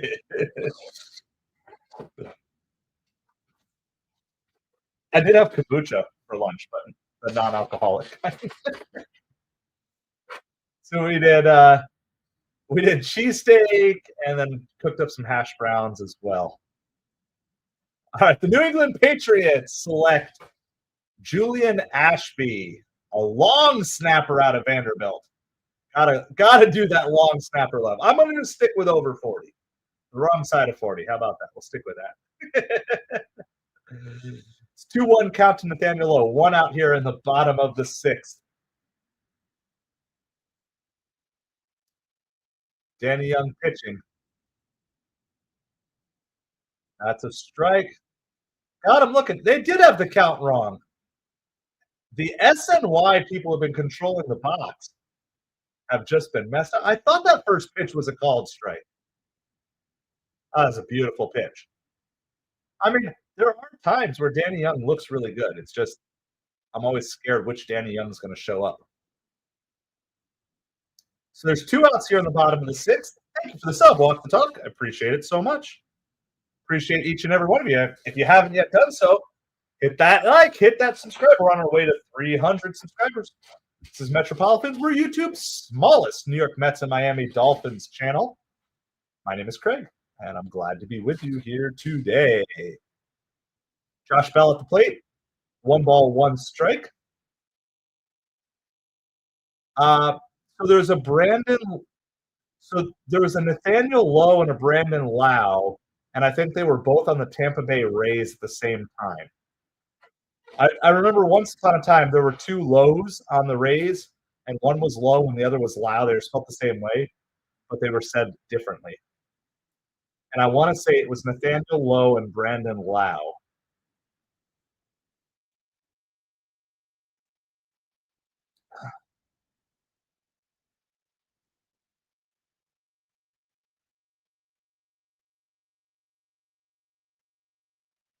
I want to be forever young.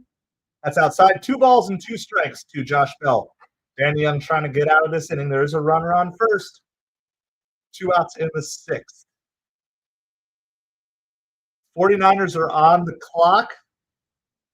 Dolphins are on deck. So hopefully the Dolphins will pick as this game is on a commercial break.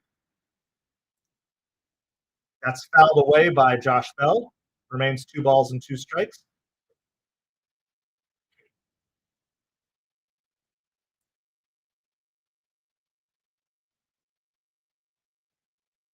Yeah. Hey, that's all good. All right. 49ers pick is in. They pick Junior Bergen, a wide receiver out of Montana. Bell gets a piece of it, fouls it back. 2 balls, 2 strikes. Barely staying alive there. I've never had to knock on wood. I know this one, Midnight. That's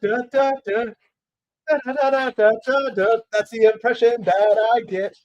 You got one. You got one that I actually know. There we go. Josh Bell with the strikeout. Miami Dolphins are on the clock. So Danny Young gives up the leadoff single, but then strikes out the next 3. So we will take that. Right to the top of the 7th. 2-0 Mets. Mighty, mighty Boss Tones. Yeah, apparently Josh Bell is a switch hitter. I was kind of thinking the same thing. It's probably one of the reasons why he just keeps hanging around and he gets traded like every trade deadline. So we're going top of the 7th. The Pats. How's it going, Midnight? I appreciate you so much. What do you think of the Panthers draft so far? I haven't looked at all their picks. All right. The Dolphins did go for defensive line here. I love this name. Zeke Biggers. Defensive tackle from Georgia Tech. We're going to read a little bit about him. Zeke Biggers. All right. Biggers was a 2-year starter at Georgia Tech with excellent size and long arms. He needs to play with better pad level and improve his ability to get off blocks, but he can develop into an effective interior run stuffer in the NFL. He locks out and pushes blockers into the backfield. He's quick for his size, allowing him to get into gaps and disrupt plays in the backfield. He bats down passes, rushing the passer. He also blocked 4 kicks in college. Hey, for our last pick in the draft, I'll take it. So the Dolphins went heavy on the offensive line, defensive line. But I also like the draft pick of Quinn Ewers. So whatever. I'm not an NFL draft expert, so we'll see how it all goes. But I'm pretty happy with that. All right, you haven't looked who you got today, so let's do this. Mets are coming up here. It's Winker, Alvarez, McNeil up. I will read to you because we'll still follow along. There's like 4 picks left in the draft. So let me tell you who the Carolina Panthers picked today.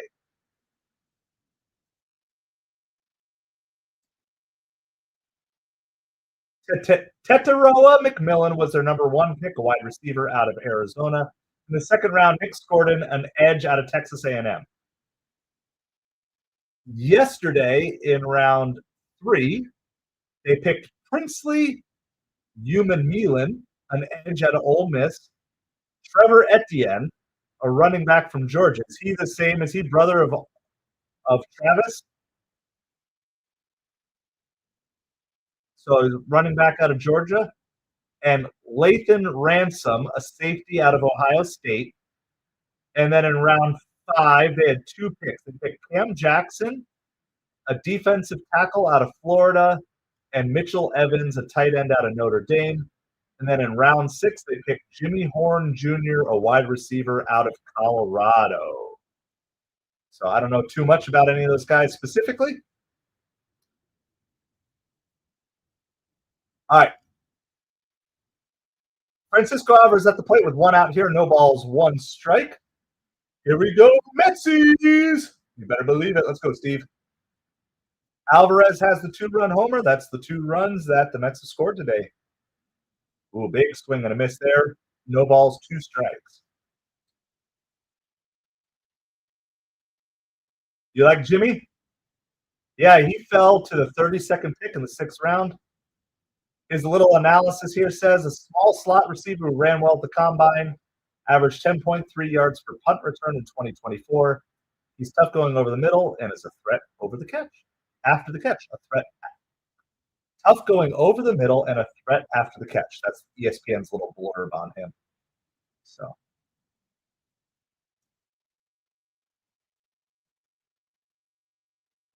here's the 1-2 pitch to Alvarez.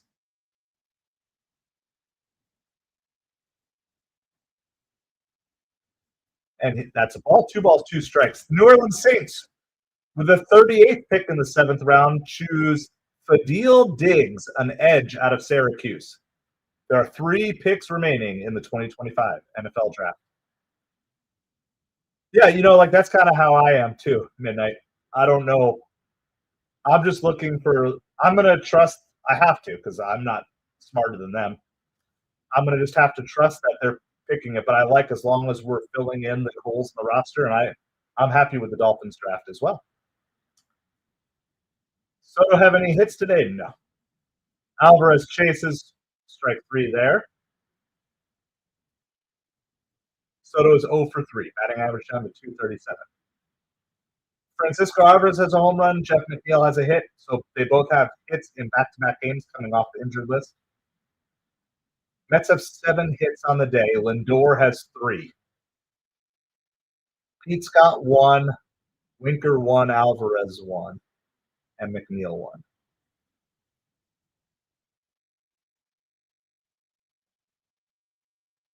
Jeff McNeil lays down a bunt.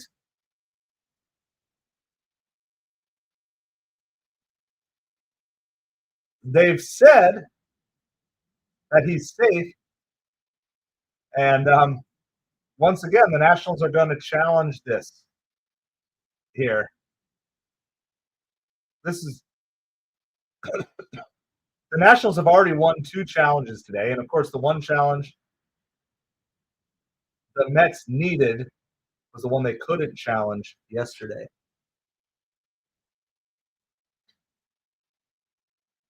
This is close. I think he's going to be out. I think the ball is in the.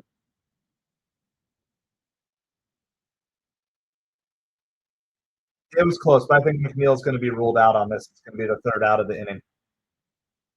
It's ruled a bunt, but I think it's conclusive.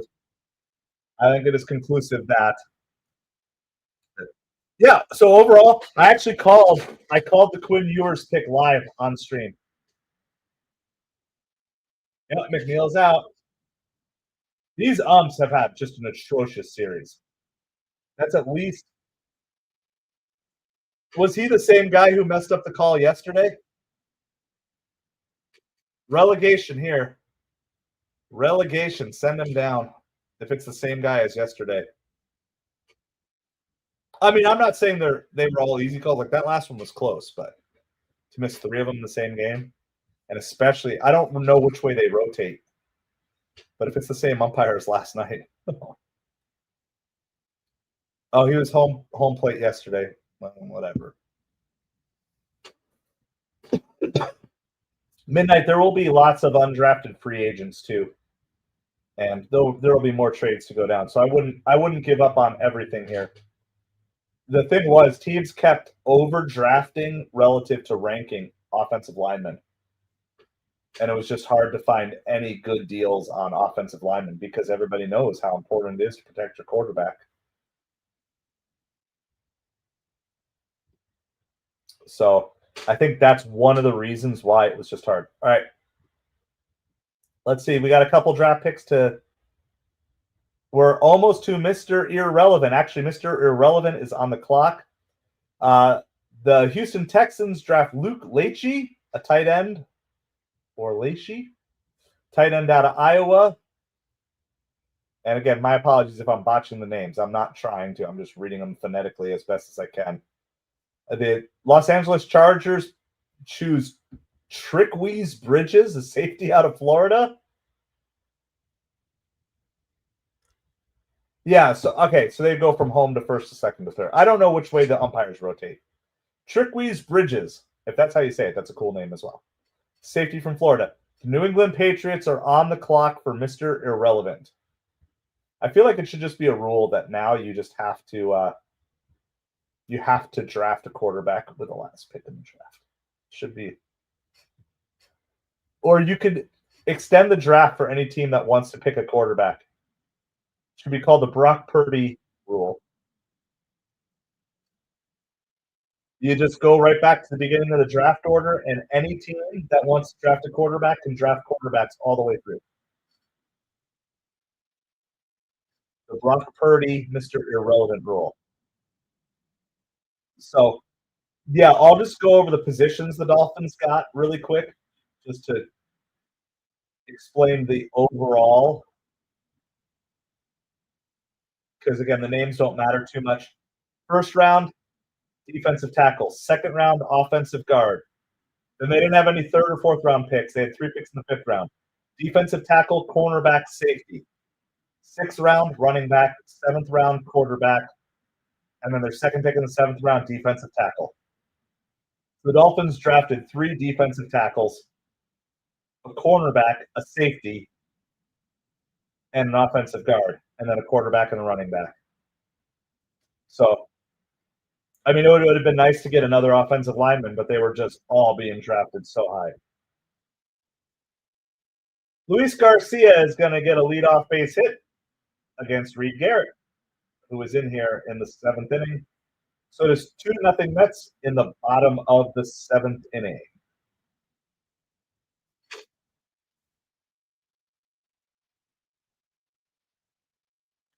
And Reed Garrett, who did not have a great game yesterday, is not out to a good start here today.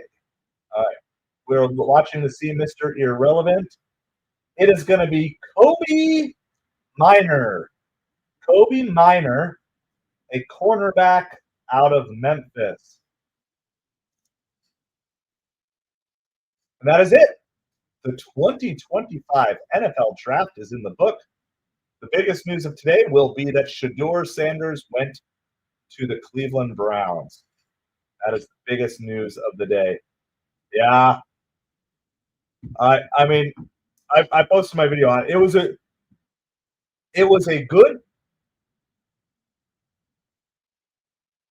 grounder to Acuna. Sorry. Grounder to Acuna. He double clutches. It's going to cost them the double play. They do get the lead runner. It's the second double clutch of our middle infielders today. It is a good pick for the 5th round for the Browns to pick Shedeur there. Maybe it lowers expectations across the board. So I put out my reaction video on Shedeur Sanders. It was basically a no-lose situation for Cleveland in that spot. All right, so there's going to be one out here in the bottom of the 7th, still 2-0 Mets.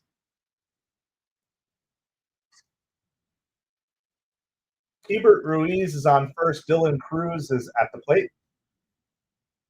1 for 2 on the day. That's inside. 2 balls, no strike. Reed Garrett pitching for the Mets. The Mets scored 2 runs on a Francisco Alvarez home run, and that is it. See what other? I mean, everything on the ESPN page is Cleveland Browns and Shedeur Sanders. I mean, one thing, he's going to sell jerseys.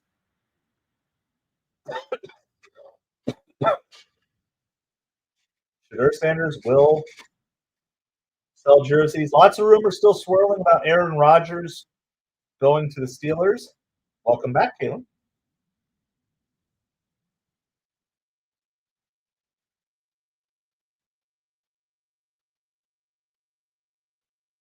They're saying Edwin Diaz is actually available today. So one of the headlines here is the Dolphins picking Ewers.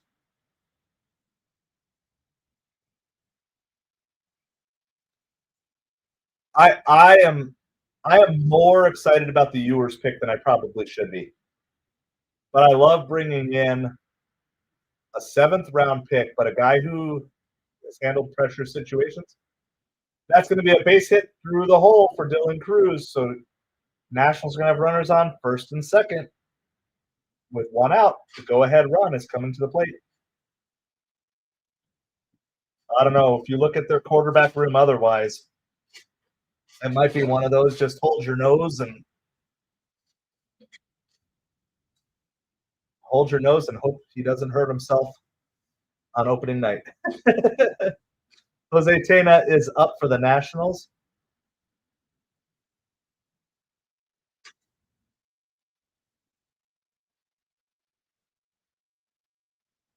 Are you saying that about Cleveland and Shedeur midnight? I want to make sure I'm on the right train of thought.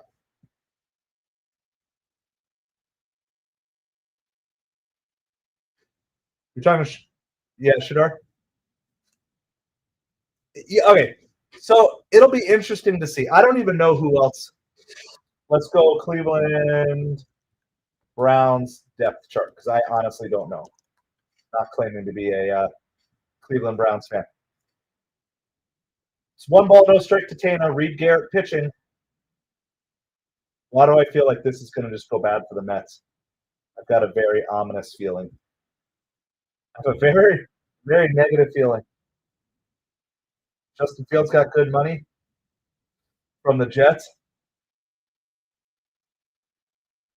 I don't know if this is this still legit? Deshaun Watson, you got to imagine they're going to move on from him. Joe Flacco, Kenny Pickett, Dylan Gabriel. I mean, I don't know if that's current. That's what ESPN is showing. Here's the 2-1 pitch. Tana hits this deep to center. McNeil makes the catch, throws it in. Runner's going to advance to third. It's going to be runners on first and third with 2 outs here in the bottom of the 7th. The mind of Acuna.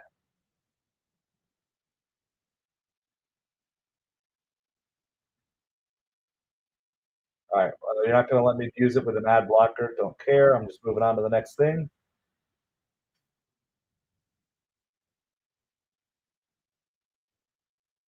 The other thing to remember is the Browns will not have to pay first-round money to Shedeur unless Shedeur is going to hold out for first-round money. So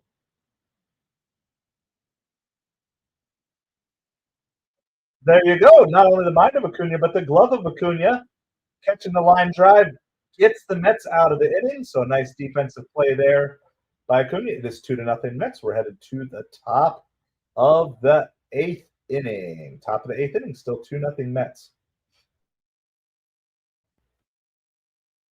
How many wins this team has? We're still not feeling like they are in sync yet.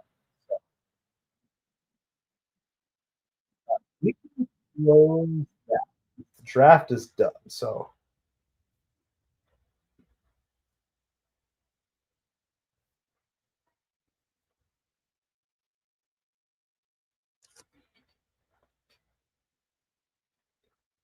I guess technically, yeah, Flacco, Pickett, Gabriel, and Deshaun Watson are all on the Cleveland Browns roster with Shedeur Sanders. I've seen it now in 2 places, both ESPN and Bleacher Report. So if I'm wrong, it's not me. It's the internet. But if it's on the internet, it must be true. So it can't be wrong. So I can't imagine. Soto's 0 for Saturday. Due up is Juan Soto this inning. It's actually Acuna, Lindor, Soto. And I do not feel comfortable with a 2-0 lead. Do not feel comfortable with a 2-0 lead. Especially not with the confidence booster that we gave the Nationals yesterday. All right, I'm going to read this article here really quick regarding the Dolphins' pick of Quinn Ewers.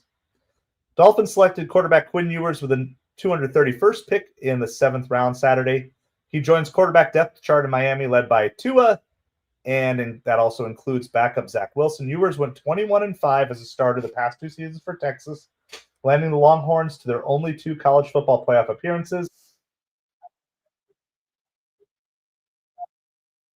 Yards and 68 touchdowns in 3 seasons with Texas, completing 64.9% of his passes while throwing 24 interceptions. He finished the Longhorns' all-time leader in yards and touchdown passes.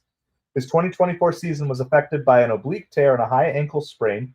He has said he was completely healthy for just 3 games in 2024, and that the oblique injury started after the Michigan game in September.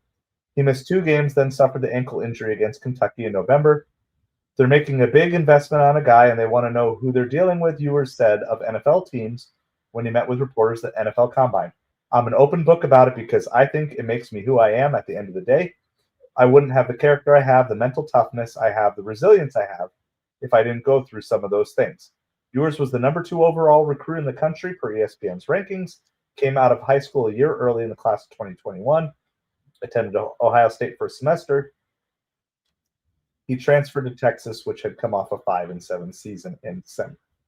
So that's the Quinn Ewers. Let's go 6th floor. 6 blocks of ice, 6th floor. That sounds about right. Home run here, calling it. Calling a home run. By the way, Acuna is retired for the first out in the 8th. Lindor is at the plate. Justin is calling a home run for Lindor. We'll see how that goes. I think I can close some extra tabs now. I have too many tabs going on. Oh, we forgot to do our raid here. We'll do a raid. It's going to be an 8th inning raid today. Sorry about that. We totally there's so many things going on. We are going to raid 2 people. It's all good. I'll type it as well. Lindor flies it deep, but not deep enough. Out on the warning track. Justin with a good call, but not quite enough. Not quite enough. All right.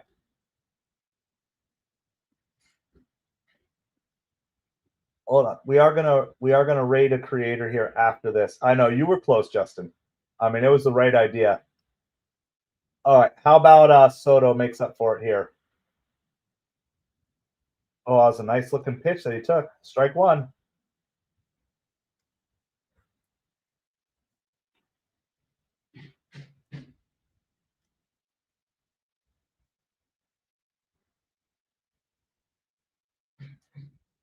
One ball, one strike to Soto here.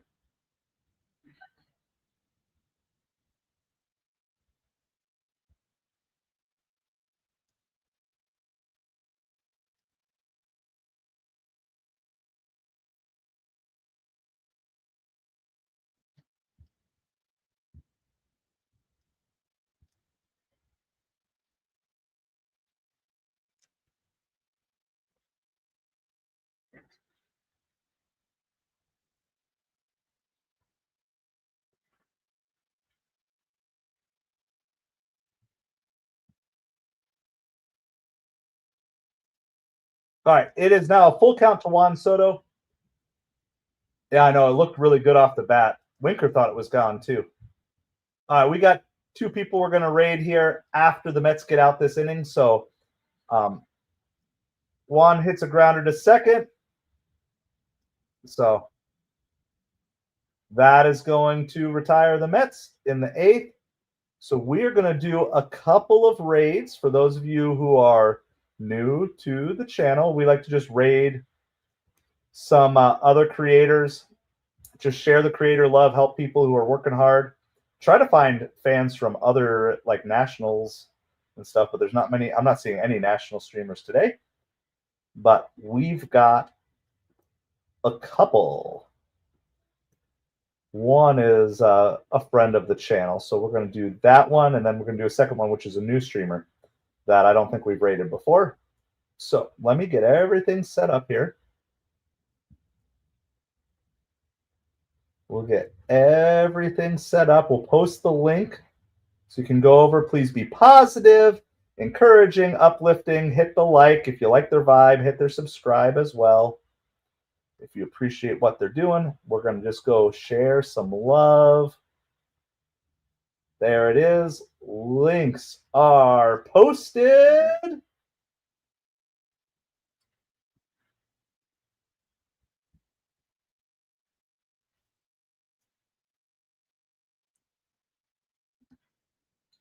So we're going to go hang out with one of our friends.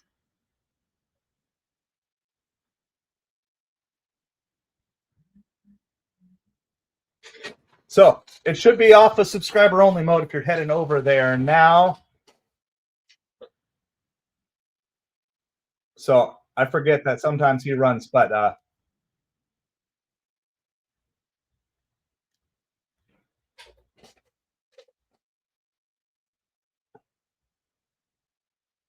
so go on over. First one is Trapsburg, good friend of the channel, comes hangs out with us every once in a while, as well as some of his other subscribers we recognize. So all right, so hopefully you guys can go over and say hi.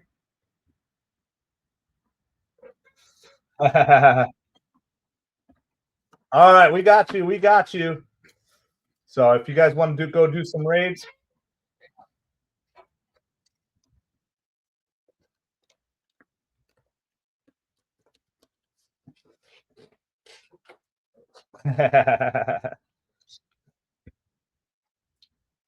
All right.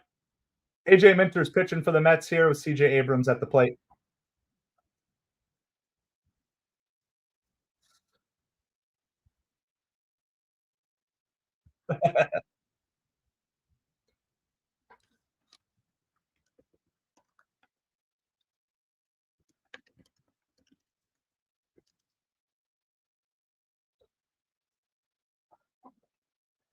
All right, so go ahead, throw a like on the channel.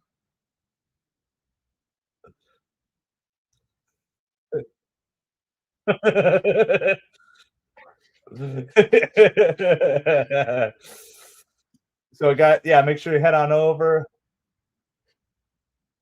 Here we go. We're raiding over there. 2-1 strikes. Foul back. 2 balls, 2 strikes.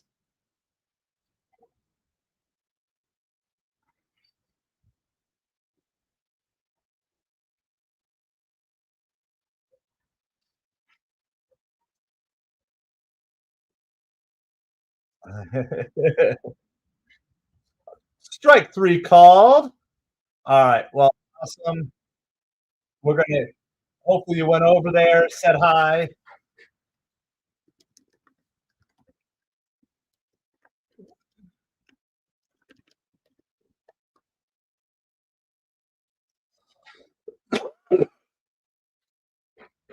We got one more raid we're gonna do here.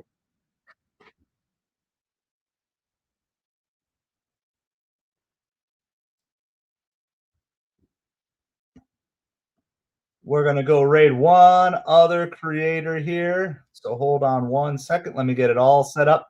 This one, I'm the only person watching. I'm the only one watching. They need some love. Help them get their channel going. Help them get their viewership up.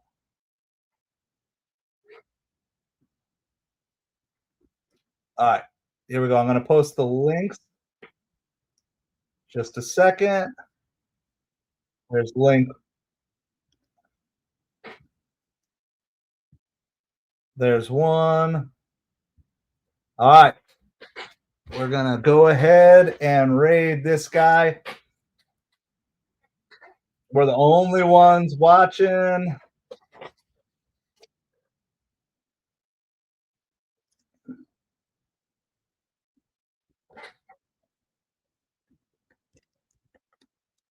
All right.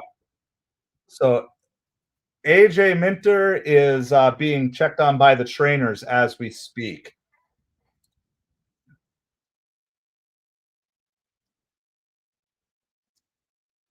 So if you want to go ahead with the raid, the second link is Mad Mike. So go say hi to Mad Mike. Hit a like. Hit a subscribe.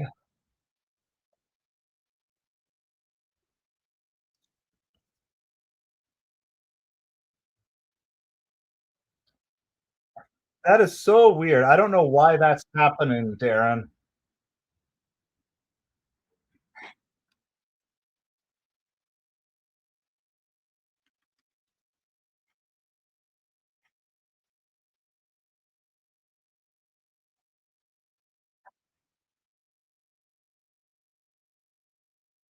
Looks like a hit, maybe. So I don't know. We're gonna see what's going on.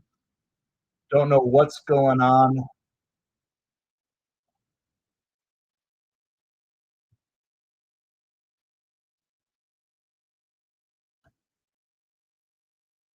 So we're kind of at an injury break right now. I appreciate you guys. Travis, thanks for the counter raid as well. Appreciate you so much. Hey, there we go. I see Justin made it over.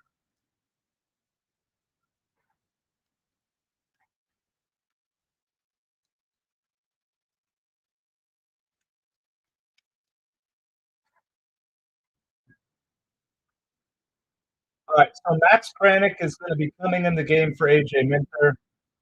We've got some injury things going on. So we're going to have to see what's going on. Appreciate everybody hanging out with us. Make sure you hit that like, hit that subscribe.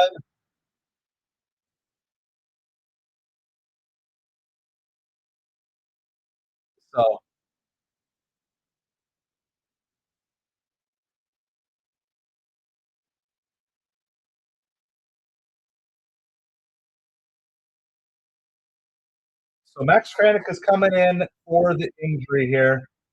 So Darren, yeah, I'm sorry that you're having trouble. I don't know why that's happened. Are you on mobile or are you on? If you're on mobile, maybe it's that link is just triggers something weird if you're on mobile. That's the only thing I can think of. So we are at commercial break right now. for an injury replacement. AJ Minter is coming out. Yeah. So maybe it's something. I don't know if there's a setting thing from your end or if it's just the way it works. I can't check anything from my end because I'm obviously streaming from my mobile as well.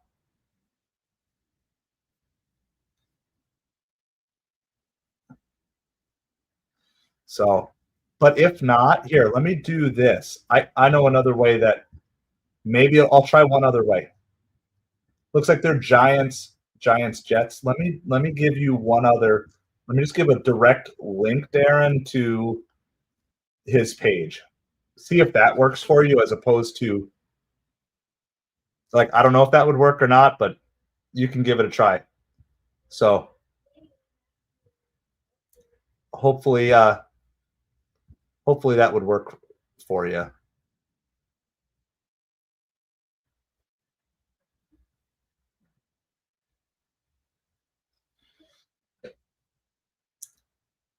All right.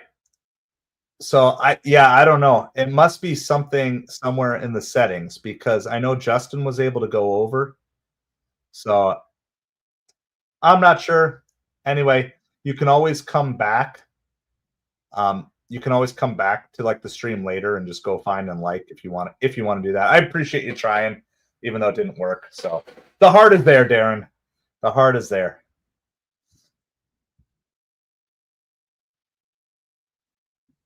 All right, so we're still on commercial break.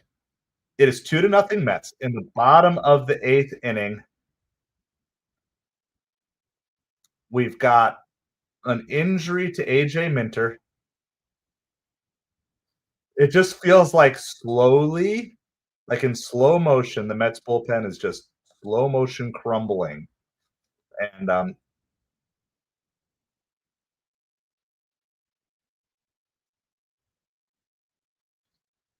Min Panic, Max Kranick coming in.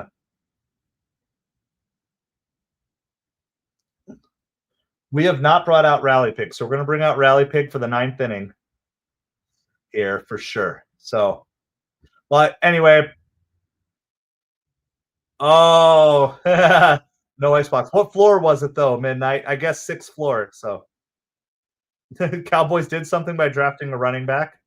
Well, congrats, Savage, on getting the running back that you wanted.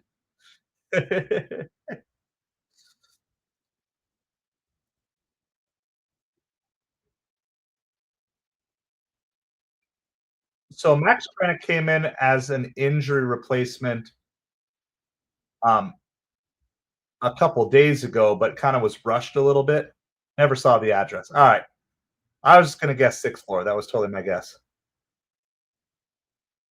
That's cool. I mean, I appreciate that there, and that's why we just want to spread the love. Even if it's streamers of other teams other than the Mets, even Phillies streamers, we even rated them, and we'll even do Brave streams because this is hard work, and I know there's a lot of guys out there who are just toiling. Like this guy that we just did, like I was literally there was nobody on the stream when we came in. And so we were able to go in. I mean, there was only one other comment for his entire stream. So we want to just help people out as much as we possibly can. It's hard work, and it's really hard to break through the YouTube algorithm. And surprisingly, if you're not a Spanish speaker, it's hard to gain an audience. So for most of these Mets streams, unless Wardy is streaming, Pure Adrenaline Sports runs about 100 to 150 watchers. The Spanish stations have like 1,000 people watching. It's crazy. There's Lindom L podcast has 1,000 people watching. There's another one that has 400 watching. No Philly streamers are enemies.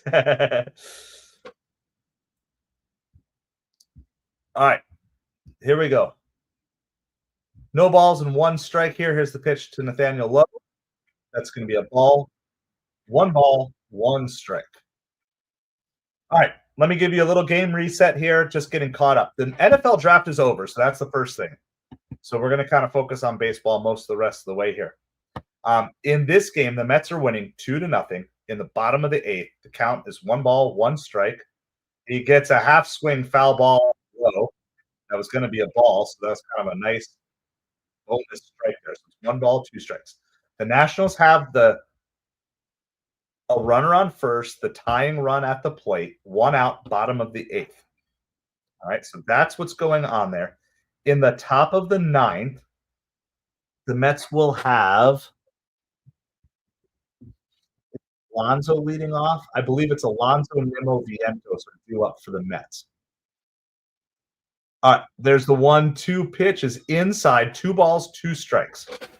So I appreciate everybody hanging out. If you haven't yet done what you need to do, please hit that like, hit that subscribe. We're MetropoliFins, YouTube's smallest New York Mets and Miami Dolphins channel. We're on the path. Strike 3, swing and a miss. Kranick gets the second out of the inning, and now we're 1 batter away of going to the ninth. Edwin Diaz should be available to come in for the Mets today. So hit that like, hit that subscribe. We're on the journey to 300 subscribers. We cracked 200 1 or 2 days ago. Next checkpoint is 225, and I invite you all aboard the train of awesomeness. Josh Bell hitting here. He's 0 for 3 on the day. First pitch is fouled off. Double or nothing. Polar Bear hits a home run. Well, Rally Pig is coming out. Rally Pig is coming out for the 9th inning. Appreciate everybody hanging out with us. Sorry, my voice is starting to go. Ooh, just high. 1 ball, 1 strike there.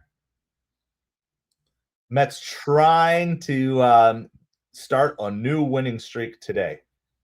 I mean, technically it's not a streak if it's 1 game, but if you're going to start a winning streak, you need the run or you need the win today. Foul back. 1 ball, 2 strikes. This game was delayed by rain twice, both at the beginning and was it the first inning? I think it was partway through the first inning. Plus, we've had an injury timeout. So this game was supposed to start at 4. We're 3.5 hours after that, and we're still in the 8th inning. So here's the 1-2 pitch to Josh Bell.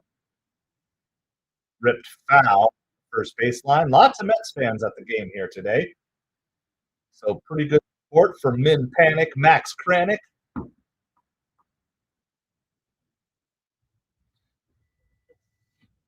Kranick got away with 1 there. It was slow enough that Josh Bell was so far ahead of it, but it was kind of hanging a little bit. Foul back again. Savage Batman says, I should probably go over my thoughts on how the Cowboys did in the draft. I'll do that tomorrow after your podcast. Sounds good. Go for it, Savage. Go for it. You're happy they got a running back. Have a strong take. All right, 1 ball, 2 strikes, 2 outs, bottom of the 8th with a runner on. That's inside. 2 balls, 2 strikes. This is a 97-mile-an-hour pitch. Kranick looks like he's fully warmed up here. The Giants win, top of the West. Hey, just keep knocking the Dodgers down. Woo! Nice swing by Bell to stay alive. 2 balls, 2 strikes. Awesome. Awesome, Savage.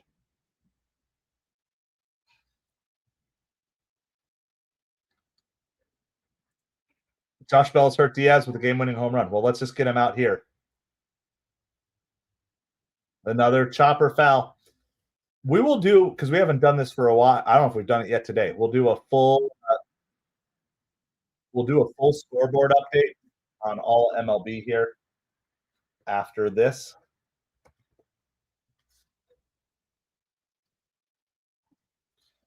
Remains 2 balls, 2 strikes. This is a battle. High fly ball. He got under it.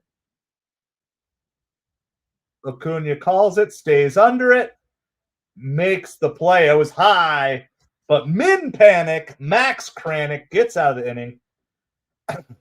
It is 2-0 Mets, and we are headed to, actually, got to update my ticker here. We're headed to the top of the 9th inning.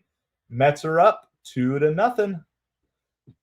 Unless the Mets score a lot here, Edwin Diaz is slated to come in to the bottom of the ninth. All right, so let's do this because we have yet to do a full scoreboard update. So that was a 9-pitch at bat. I mean, it really was a good battle.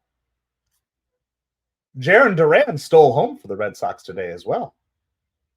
So, all right, let's go over the scores here. We'll start with the games that are currently in progress, other than the Mets game where the Mets are leading 2-0, headed to the top of the ninth. As Savage Batman just said, the Red Sox are leading the Guardians 6-3. That's top 5. Tigers over the Orioles 3-1. Tigers are really looking good. Casey Mize, Spencer Torkelson, a couple of first-round draft picks that are really starting to bloom this year. Royals over the Astros 1-0 early. A lot of games that started the same time as this game are already in the books. And, of course, all the early afternoon games are well over at this point. The Twins beat the Angels today 5-1. The Angels got off to a good start, and they have just faded hard the last 2 weeks, which kind of makes me sad. On the other hand, a team that started off cold but has been slowly picking up steam is the Cincinnati Reds. They won today 6-4, and they are over 500. The New York Giants. So now I'm on football mode. You got me all messed up here. The Guardians. The Cleveland Indians is the old school name. Trying to be a proper sports announcer here. The Cleveland Indians are now the Guardians. The San Francisco Giants beat the Texas Rangers 3-2. Rangers off to a good start as well, but the San Francisco Giants now have the top record in the National League West. The Phillies beat the Cubs to get back over 500. They won 10-4. The White Sox beat the Astros at the Athletics. My goodness, I suck at talking right now. The White Sox beat the Athletics 10-3. The Cleveland Indians / Guardians beat the Red Sox 5-4, completing a game. I don't know if it was completing a game or it was the first game of a doubleheader earlier today.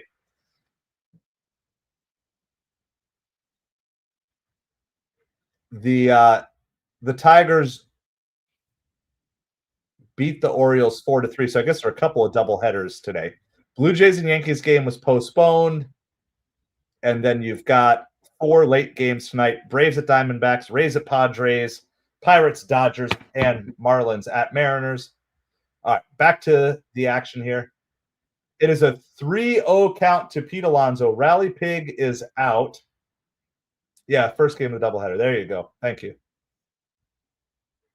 And that's ball 4. So Pete walks on 4 pitches. So hopefully we're all caught up on all of that here. It is the top of the 9th inning. Mets are up 2-0. Mets get the leadoff runner on in Pete Alonso. Brandon Nimmo is 0 for 3 on the day. If you haven't yet done so, please hit that subscribe. Coming to you with New York Mets coverage. That's inside. That's 5 straight balls to start the inning. Cole Henry struggling to find the strike zone here on the 9th. This is only his 5th major league game, so maybe the nerves are running a little bit more. That one's going to curve over the plate. That's a strike. 1 ball, 1 strike. Triple or nothing. Nimmo gets hit. You know what? A 1 doesn't count as an at-bat, so it shouldn't count against your pick there either. So I think you get a pass on that. That's inside. 2 balls, 1 strike. Other than that 1 pitch, Henry has not been close to the strike zone here. Nationals are warming some guys up here.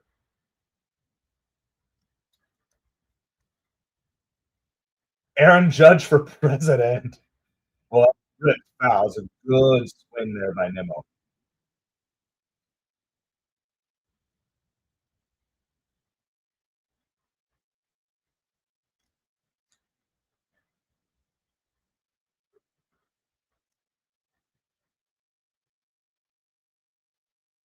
All right. 2 balls, 2 strikes to Brandon Nimmo. 9th inning magic. It's the first time we brought out Rally Pig, so he is well rested. He's a pinch hitter here. in the ninth.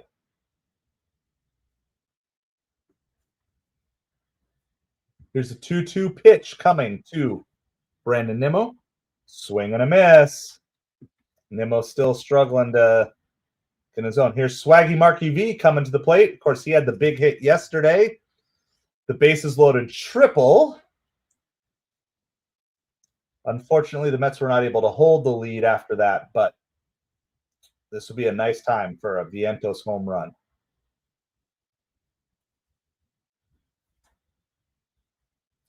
First pitch is a ball.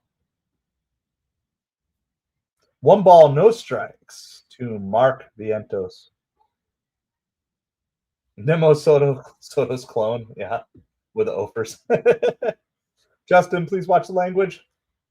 Please watch the language.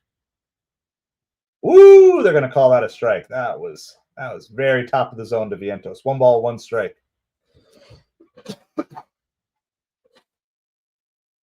Yankees are overrated. Aaron Judge for president. You all are having like little fights over in the chat. I love it. 1 ball, 1 strike. Mets own the Phillies, Dakota. But right now, the Nationals are going toe-to-toe with the Mets. So kudos to the Nationals. This is a young, feisty team. That's fouled down the third base line by Vientos.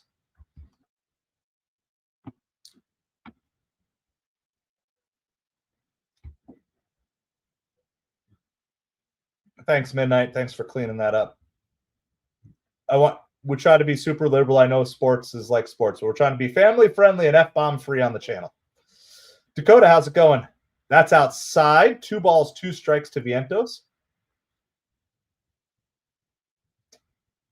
Appreciate you guys being here. Make sure you hit that like, hit that subscribe. Edwin Diaz is warmed up. Loose, ready to go. Mets currently up 2-0 in the top of the ninth. 1 runner on, 1 out. Swaggy Marky V at the plate. This is flied out to shallow right field. It's going to drop in for a hit. Pete had a hold up. I know, but it's not just that. It's kind of all inclusive for all those types of words. All inclusive for all those types of words. That is almost like that base hit that dropped in last night. Alonso had to hold up because Cruz definitely was close to catching it, so he's able to go there. Hey, it's all good. One of the things, like one of the reasons is like there's a lot of good streamers out there for sports, but they're not ones that I would want my kids listening to. Like, I mean, they provide quality content, but I just like, you know, one of the things I like to do is I like to create things that don't exist. And I'm like, look, there's plenty of channels where they curse and cursing's welcome. And I just like part of this is just like I want to be the place. I want to be the place where my kids can watch and interact. And so we try to be fairly loose on stuff, but oh yeah, I've never counted the Braves out, Darren. I've never counted the Braves out. In fact, if I had to guess right now, I think I would not. I don't say I'll think because I haven't studied it enough, but I would not be surprised if the Braves finished ahead of the Phillies this year. And it doesn't matter what their record is. You know they're going to play the Mets tough regardless. We do have a pitching change going on right now. Jackson Rutledge is coming in. Mets have 2 on with 1 out in the top of the ninth. Now, Jesse Winker is due up. The Mets bench is Azokar, Marte, and Torrens. So Tyrone Taylor, by the way, I don't think I mentioned this. I think I actually missed this, but Tyrone Taylor has come into center field. I don't even know what inning. So McNeil is out of the game. Tyrone Taylor is in the game as a defensive replacement here, which is fine. This is what I like. This is why I want a Tyrone Taylor or a Jose Siri on the roster. I just don't feel like we need both of those guys because I feel like it's essentially the same player twice. And it's why I just feel like I don't understand why Azokar is on here, because you could also Beatty is a better defender at third than Vientos. So you could theoretically be subbing in Beatty here, but what is Azokar going to do? Like, I just don't understand what his role on the team is. So it's like the Marlins, too. It doesn't matter how bad the Marlins are. You wish the Reds owner cared about this team. Well, I'm going to tell you what. If the Reds can somehow capitalize on the money that they are making on Elly De La Cruz and get him signed to a long-term deal, you have to go for it. To me, if you're the Reds, you have to do whatever you can to sign Elly to like a 12-year deal. Like, he's the heart and soul of that team, and he's your best chance to put together winning teams and attract free agents. So Elly De La Cruz is an absolute gift to the Cincinnati Reds and honestly to baseball. Baseball is better with Elly De La Cruz. So, I don't know. I have no idea what his loyalty to the Reds might be. But if I'm the Reds, I'm putting together a mega deal along the lines of at least a Vlad Guerrero Jr. level. He might not, but if you promise it to him now, he might be willing to take less now than before he hits free agency. That's one of the things like the Braves have done over the years is they've locked guys up before, like long before, and it kind of shows that respect or whatever. 3 balls, 1 strike to Jesse Winker here, by the way. Mets have runners on first and second. I mean, if you're the Reds, you have nothing to lose. And so it's 3-1. Runners on first and second, 1 out. Oh, he missed it. That was a beautiful pitch, and he missed it, fouled it back. 3 balls, 2 strikes. I mean, I think that has to be your play. When you get – I mean, I have no idea who Elly De La Cruz is going to be in 5 years, but based off of just the metrics that I can see on him, and then he swings at that, pops it up, and it's going to be the infield fly rule. So that's 2 outs. Francisco Alvarez. Yeah, Soto's struggling. I think there's a lot of pressure on Soto right now. The good news for Soto is that the Mets are winning. If the Mets were not winning right now, you would probably be hearing nothing except Juan Soto bashing. There's still a fair amount of Juan Soto bashing going on, but the Mets keep winning, and winning covers a multitude of sins in major leagues. So I'm not particularly concerned. Yeah, and I mean, I think umpires are expanding the strike zone on him a little bit. It feels more so than other players on the Mets. Alvarez chased that one outside. Francisco Alvarez, no balls and 2 strikes. Alvarez has the only 2 RBIs for the day for the Mets with a 2-run homer way back in the 2nd inning. But a 3-run homer would be even better right now. So the other thing is the Soto didn't play a ton in spring training, and notably so. So I think, Alvarez went for that one. He swung at 2 balls in a row. So that's going to do it here for the top of the 9th. Going to the bottom of the 9th. Edwin Diaz is coming in. The Mets did not pitch Edwin Diaz yesterday because they said he needed an extra day of rest. So I will start to be a little more critical of Soto once we get to May. Just simply because you don't want your stars to get hurt in spring training. And I do think the Mets were just a little extra conservative with Soto. He did not play many spring training games. And no matter how good you are, baseball is a sport of repetition. And it's really important that you're getting regular at-bats. Why did the Vikings neglect the defense in the draft? That is a great question. So I am not a Vikings fan, though I have lived in Minnesota, have many friends who are Vikings fans. So let's look up really quick here. By the way, in case you missed the big news, Shedeur Sanders was drafted by the Cleveland Browns. I already put my reaction to that on the channel, so as soon as this game is over, you can go and watch that. And if you haven't yet done so, please hit that like and hit that subscribe. This is MetropoliFins, we're YouTube's smallest New York Mets and Miami Dolphins channel, but I appreciate each and every one of you being here today. All right, so quickly, I'm not going to go over all the specific picks. All right, they drafted first round offensive guard. Wow, they did not have many picks. I think that's part of your answer, Brian. For the New York, it was the Giants who took Jackson Dart. Yeah, that's a better pick. Shedeur with the Giants would have just been a clown show.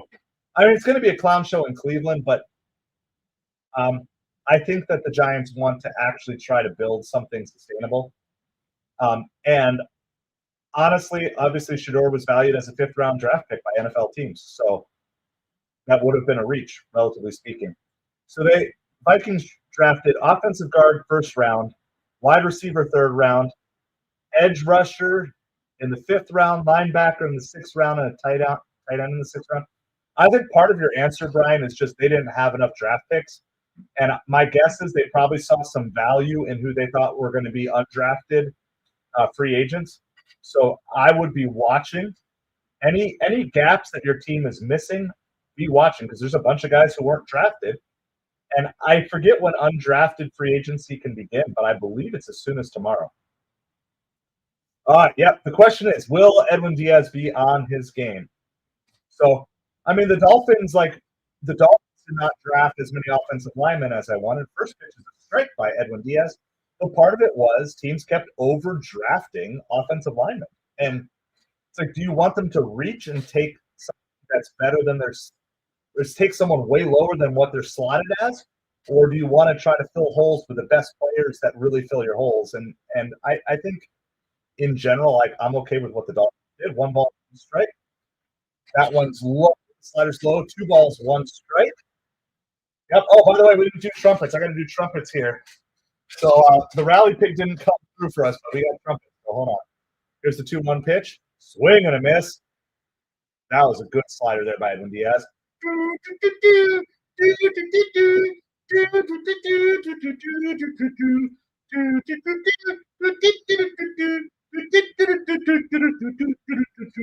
right, there you go. There's the obligatory trumpets. Got him to chase, but he fouled it off. 2 balls, 2 strikes. Yeah, I mean, it was close. Here we go. Come on. Let's go, Edwin. Hey, come chasing. I need a kazoo. Yeah, but he does trumpets. So I am my own kazoo, Midnight. I am my own kazoo. Oh, that pitch just kept running outside, and it was too late.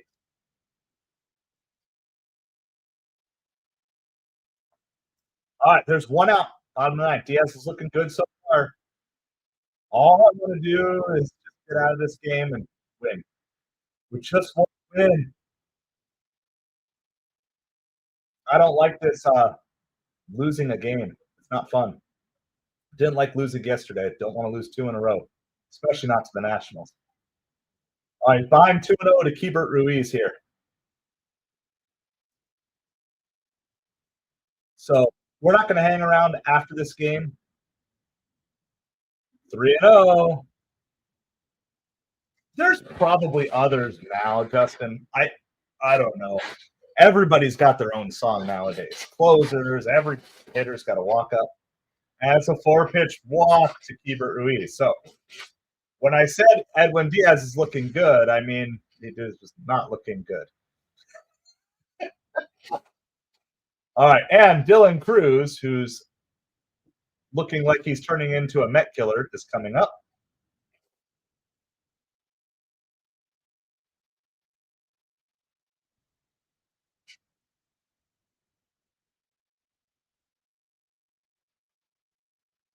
Ooh, that's high and tight on Dylan Cruz. Alvarez is going to go talk to Diaz. Yep, drama Diaz.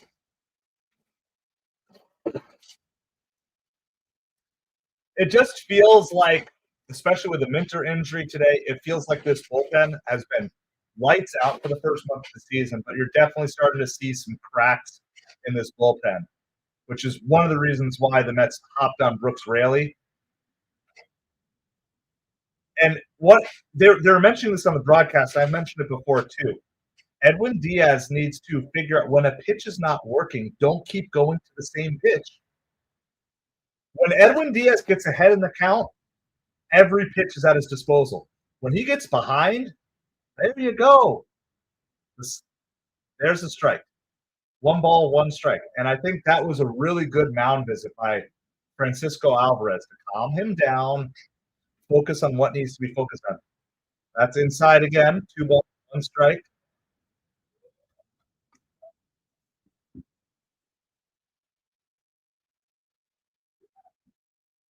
So we're talking about his like the slot where he's releasing. That's a good pitch. Oh, that was a strike. Challenge that. That was 100% a strike. That was 100% a strike.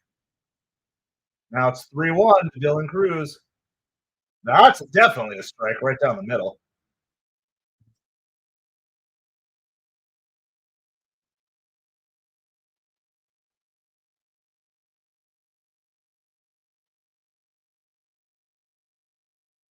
All right, here's a 3-ball, 2-strike pitch. Struck him out. That was a nice pitch. All right, 1 on, 2 out, bottom of the ninth. Mets are up 2-0. Trying to put this game in the books and restart on a winning streak. We'll hang around for like a couple quick minutes, but first pitch is ball 1. Settle, big fella. You better believe it, Bruce. Let's go. Jose Tena at the pitch or at the plate. Second pitch is a strike. 1 ball, 1 strike.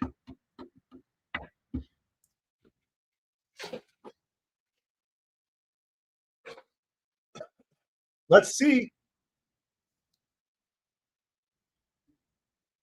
Just a little bit high. 2 balls, 1 strike. The Mets held out Diaz last night. It might have cost them the win. Let's hope that bringing him in today does not cost him the win. The Nationals are being really patient. I mean, yeah, they can't catch up with some of his pitches, but fouled away. 2 balls, 2 strikes. Diaz has at least 1 pitch he can waste. It sounds like a small crowd at Citi Field. That's how many Mets fans are there. Sounds like a small crowd at Citi Field. Here's the 2-2 pitch. Oh, that's a strike. That is like a strike. My goodness. Where is that pitch? Even Mendoza is yelling. Mendoza doesn't yell at anybody. That's 100%. Got him swinging, though. We don't need an umpire. The Mets win the game. It was not the 10-0 that we were hoping to see. But nonetheless, we will take the win. Mets win the game 2-0. The hero, the player of the game, absolutely is Francisco Alvarez. Also, all things considered, don't forget Clay Holmes' performance. 5 shutout innings. That includes having to start the first inning, take a break for a rain delay, and come back out. So it was a good day. It was not a perfect ninth for Edwin Diaz, but I like how he was able to settle down. But I'm going to tell you what, guys, the depth that this lineup has as you're adding Francisco Alvarez into this lineup and Jeff McNeil into this lineup, guess what? There's room for McNeil and Alvarez and Acuna and Vientos all in the same lineup at the same time. And it's going to continue to help this team rise. I appreciate everybody else. Again, I appreciate each and every one of you. On your way up, please hit that like, hit that subscribe. We're going to have The power rankings will come out tomorrow. We will also be live for the game tomorrow around 1 o'clock, 30, whatever time it starts. We'll be live for that game. I appreciate each and every one of you. I'm going to go finish celebrating my leftover birthday cheesecake from earlier in this week and some ice cream with my family. So I appreciate each and every one of you. Thank you so much. And as always, let's go, Mets, baby!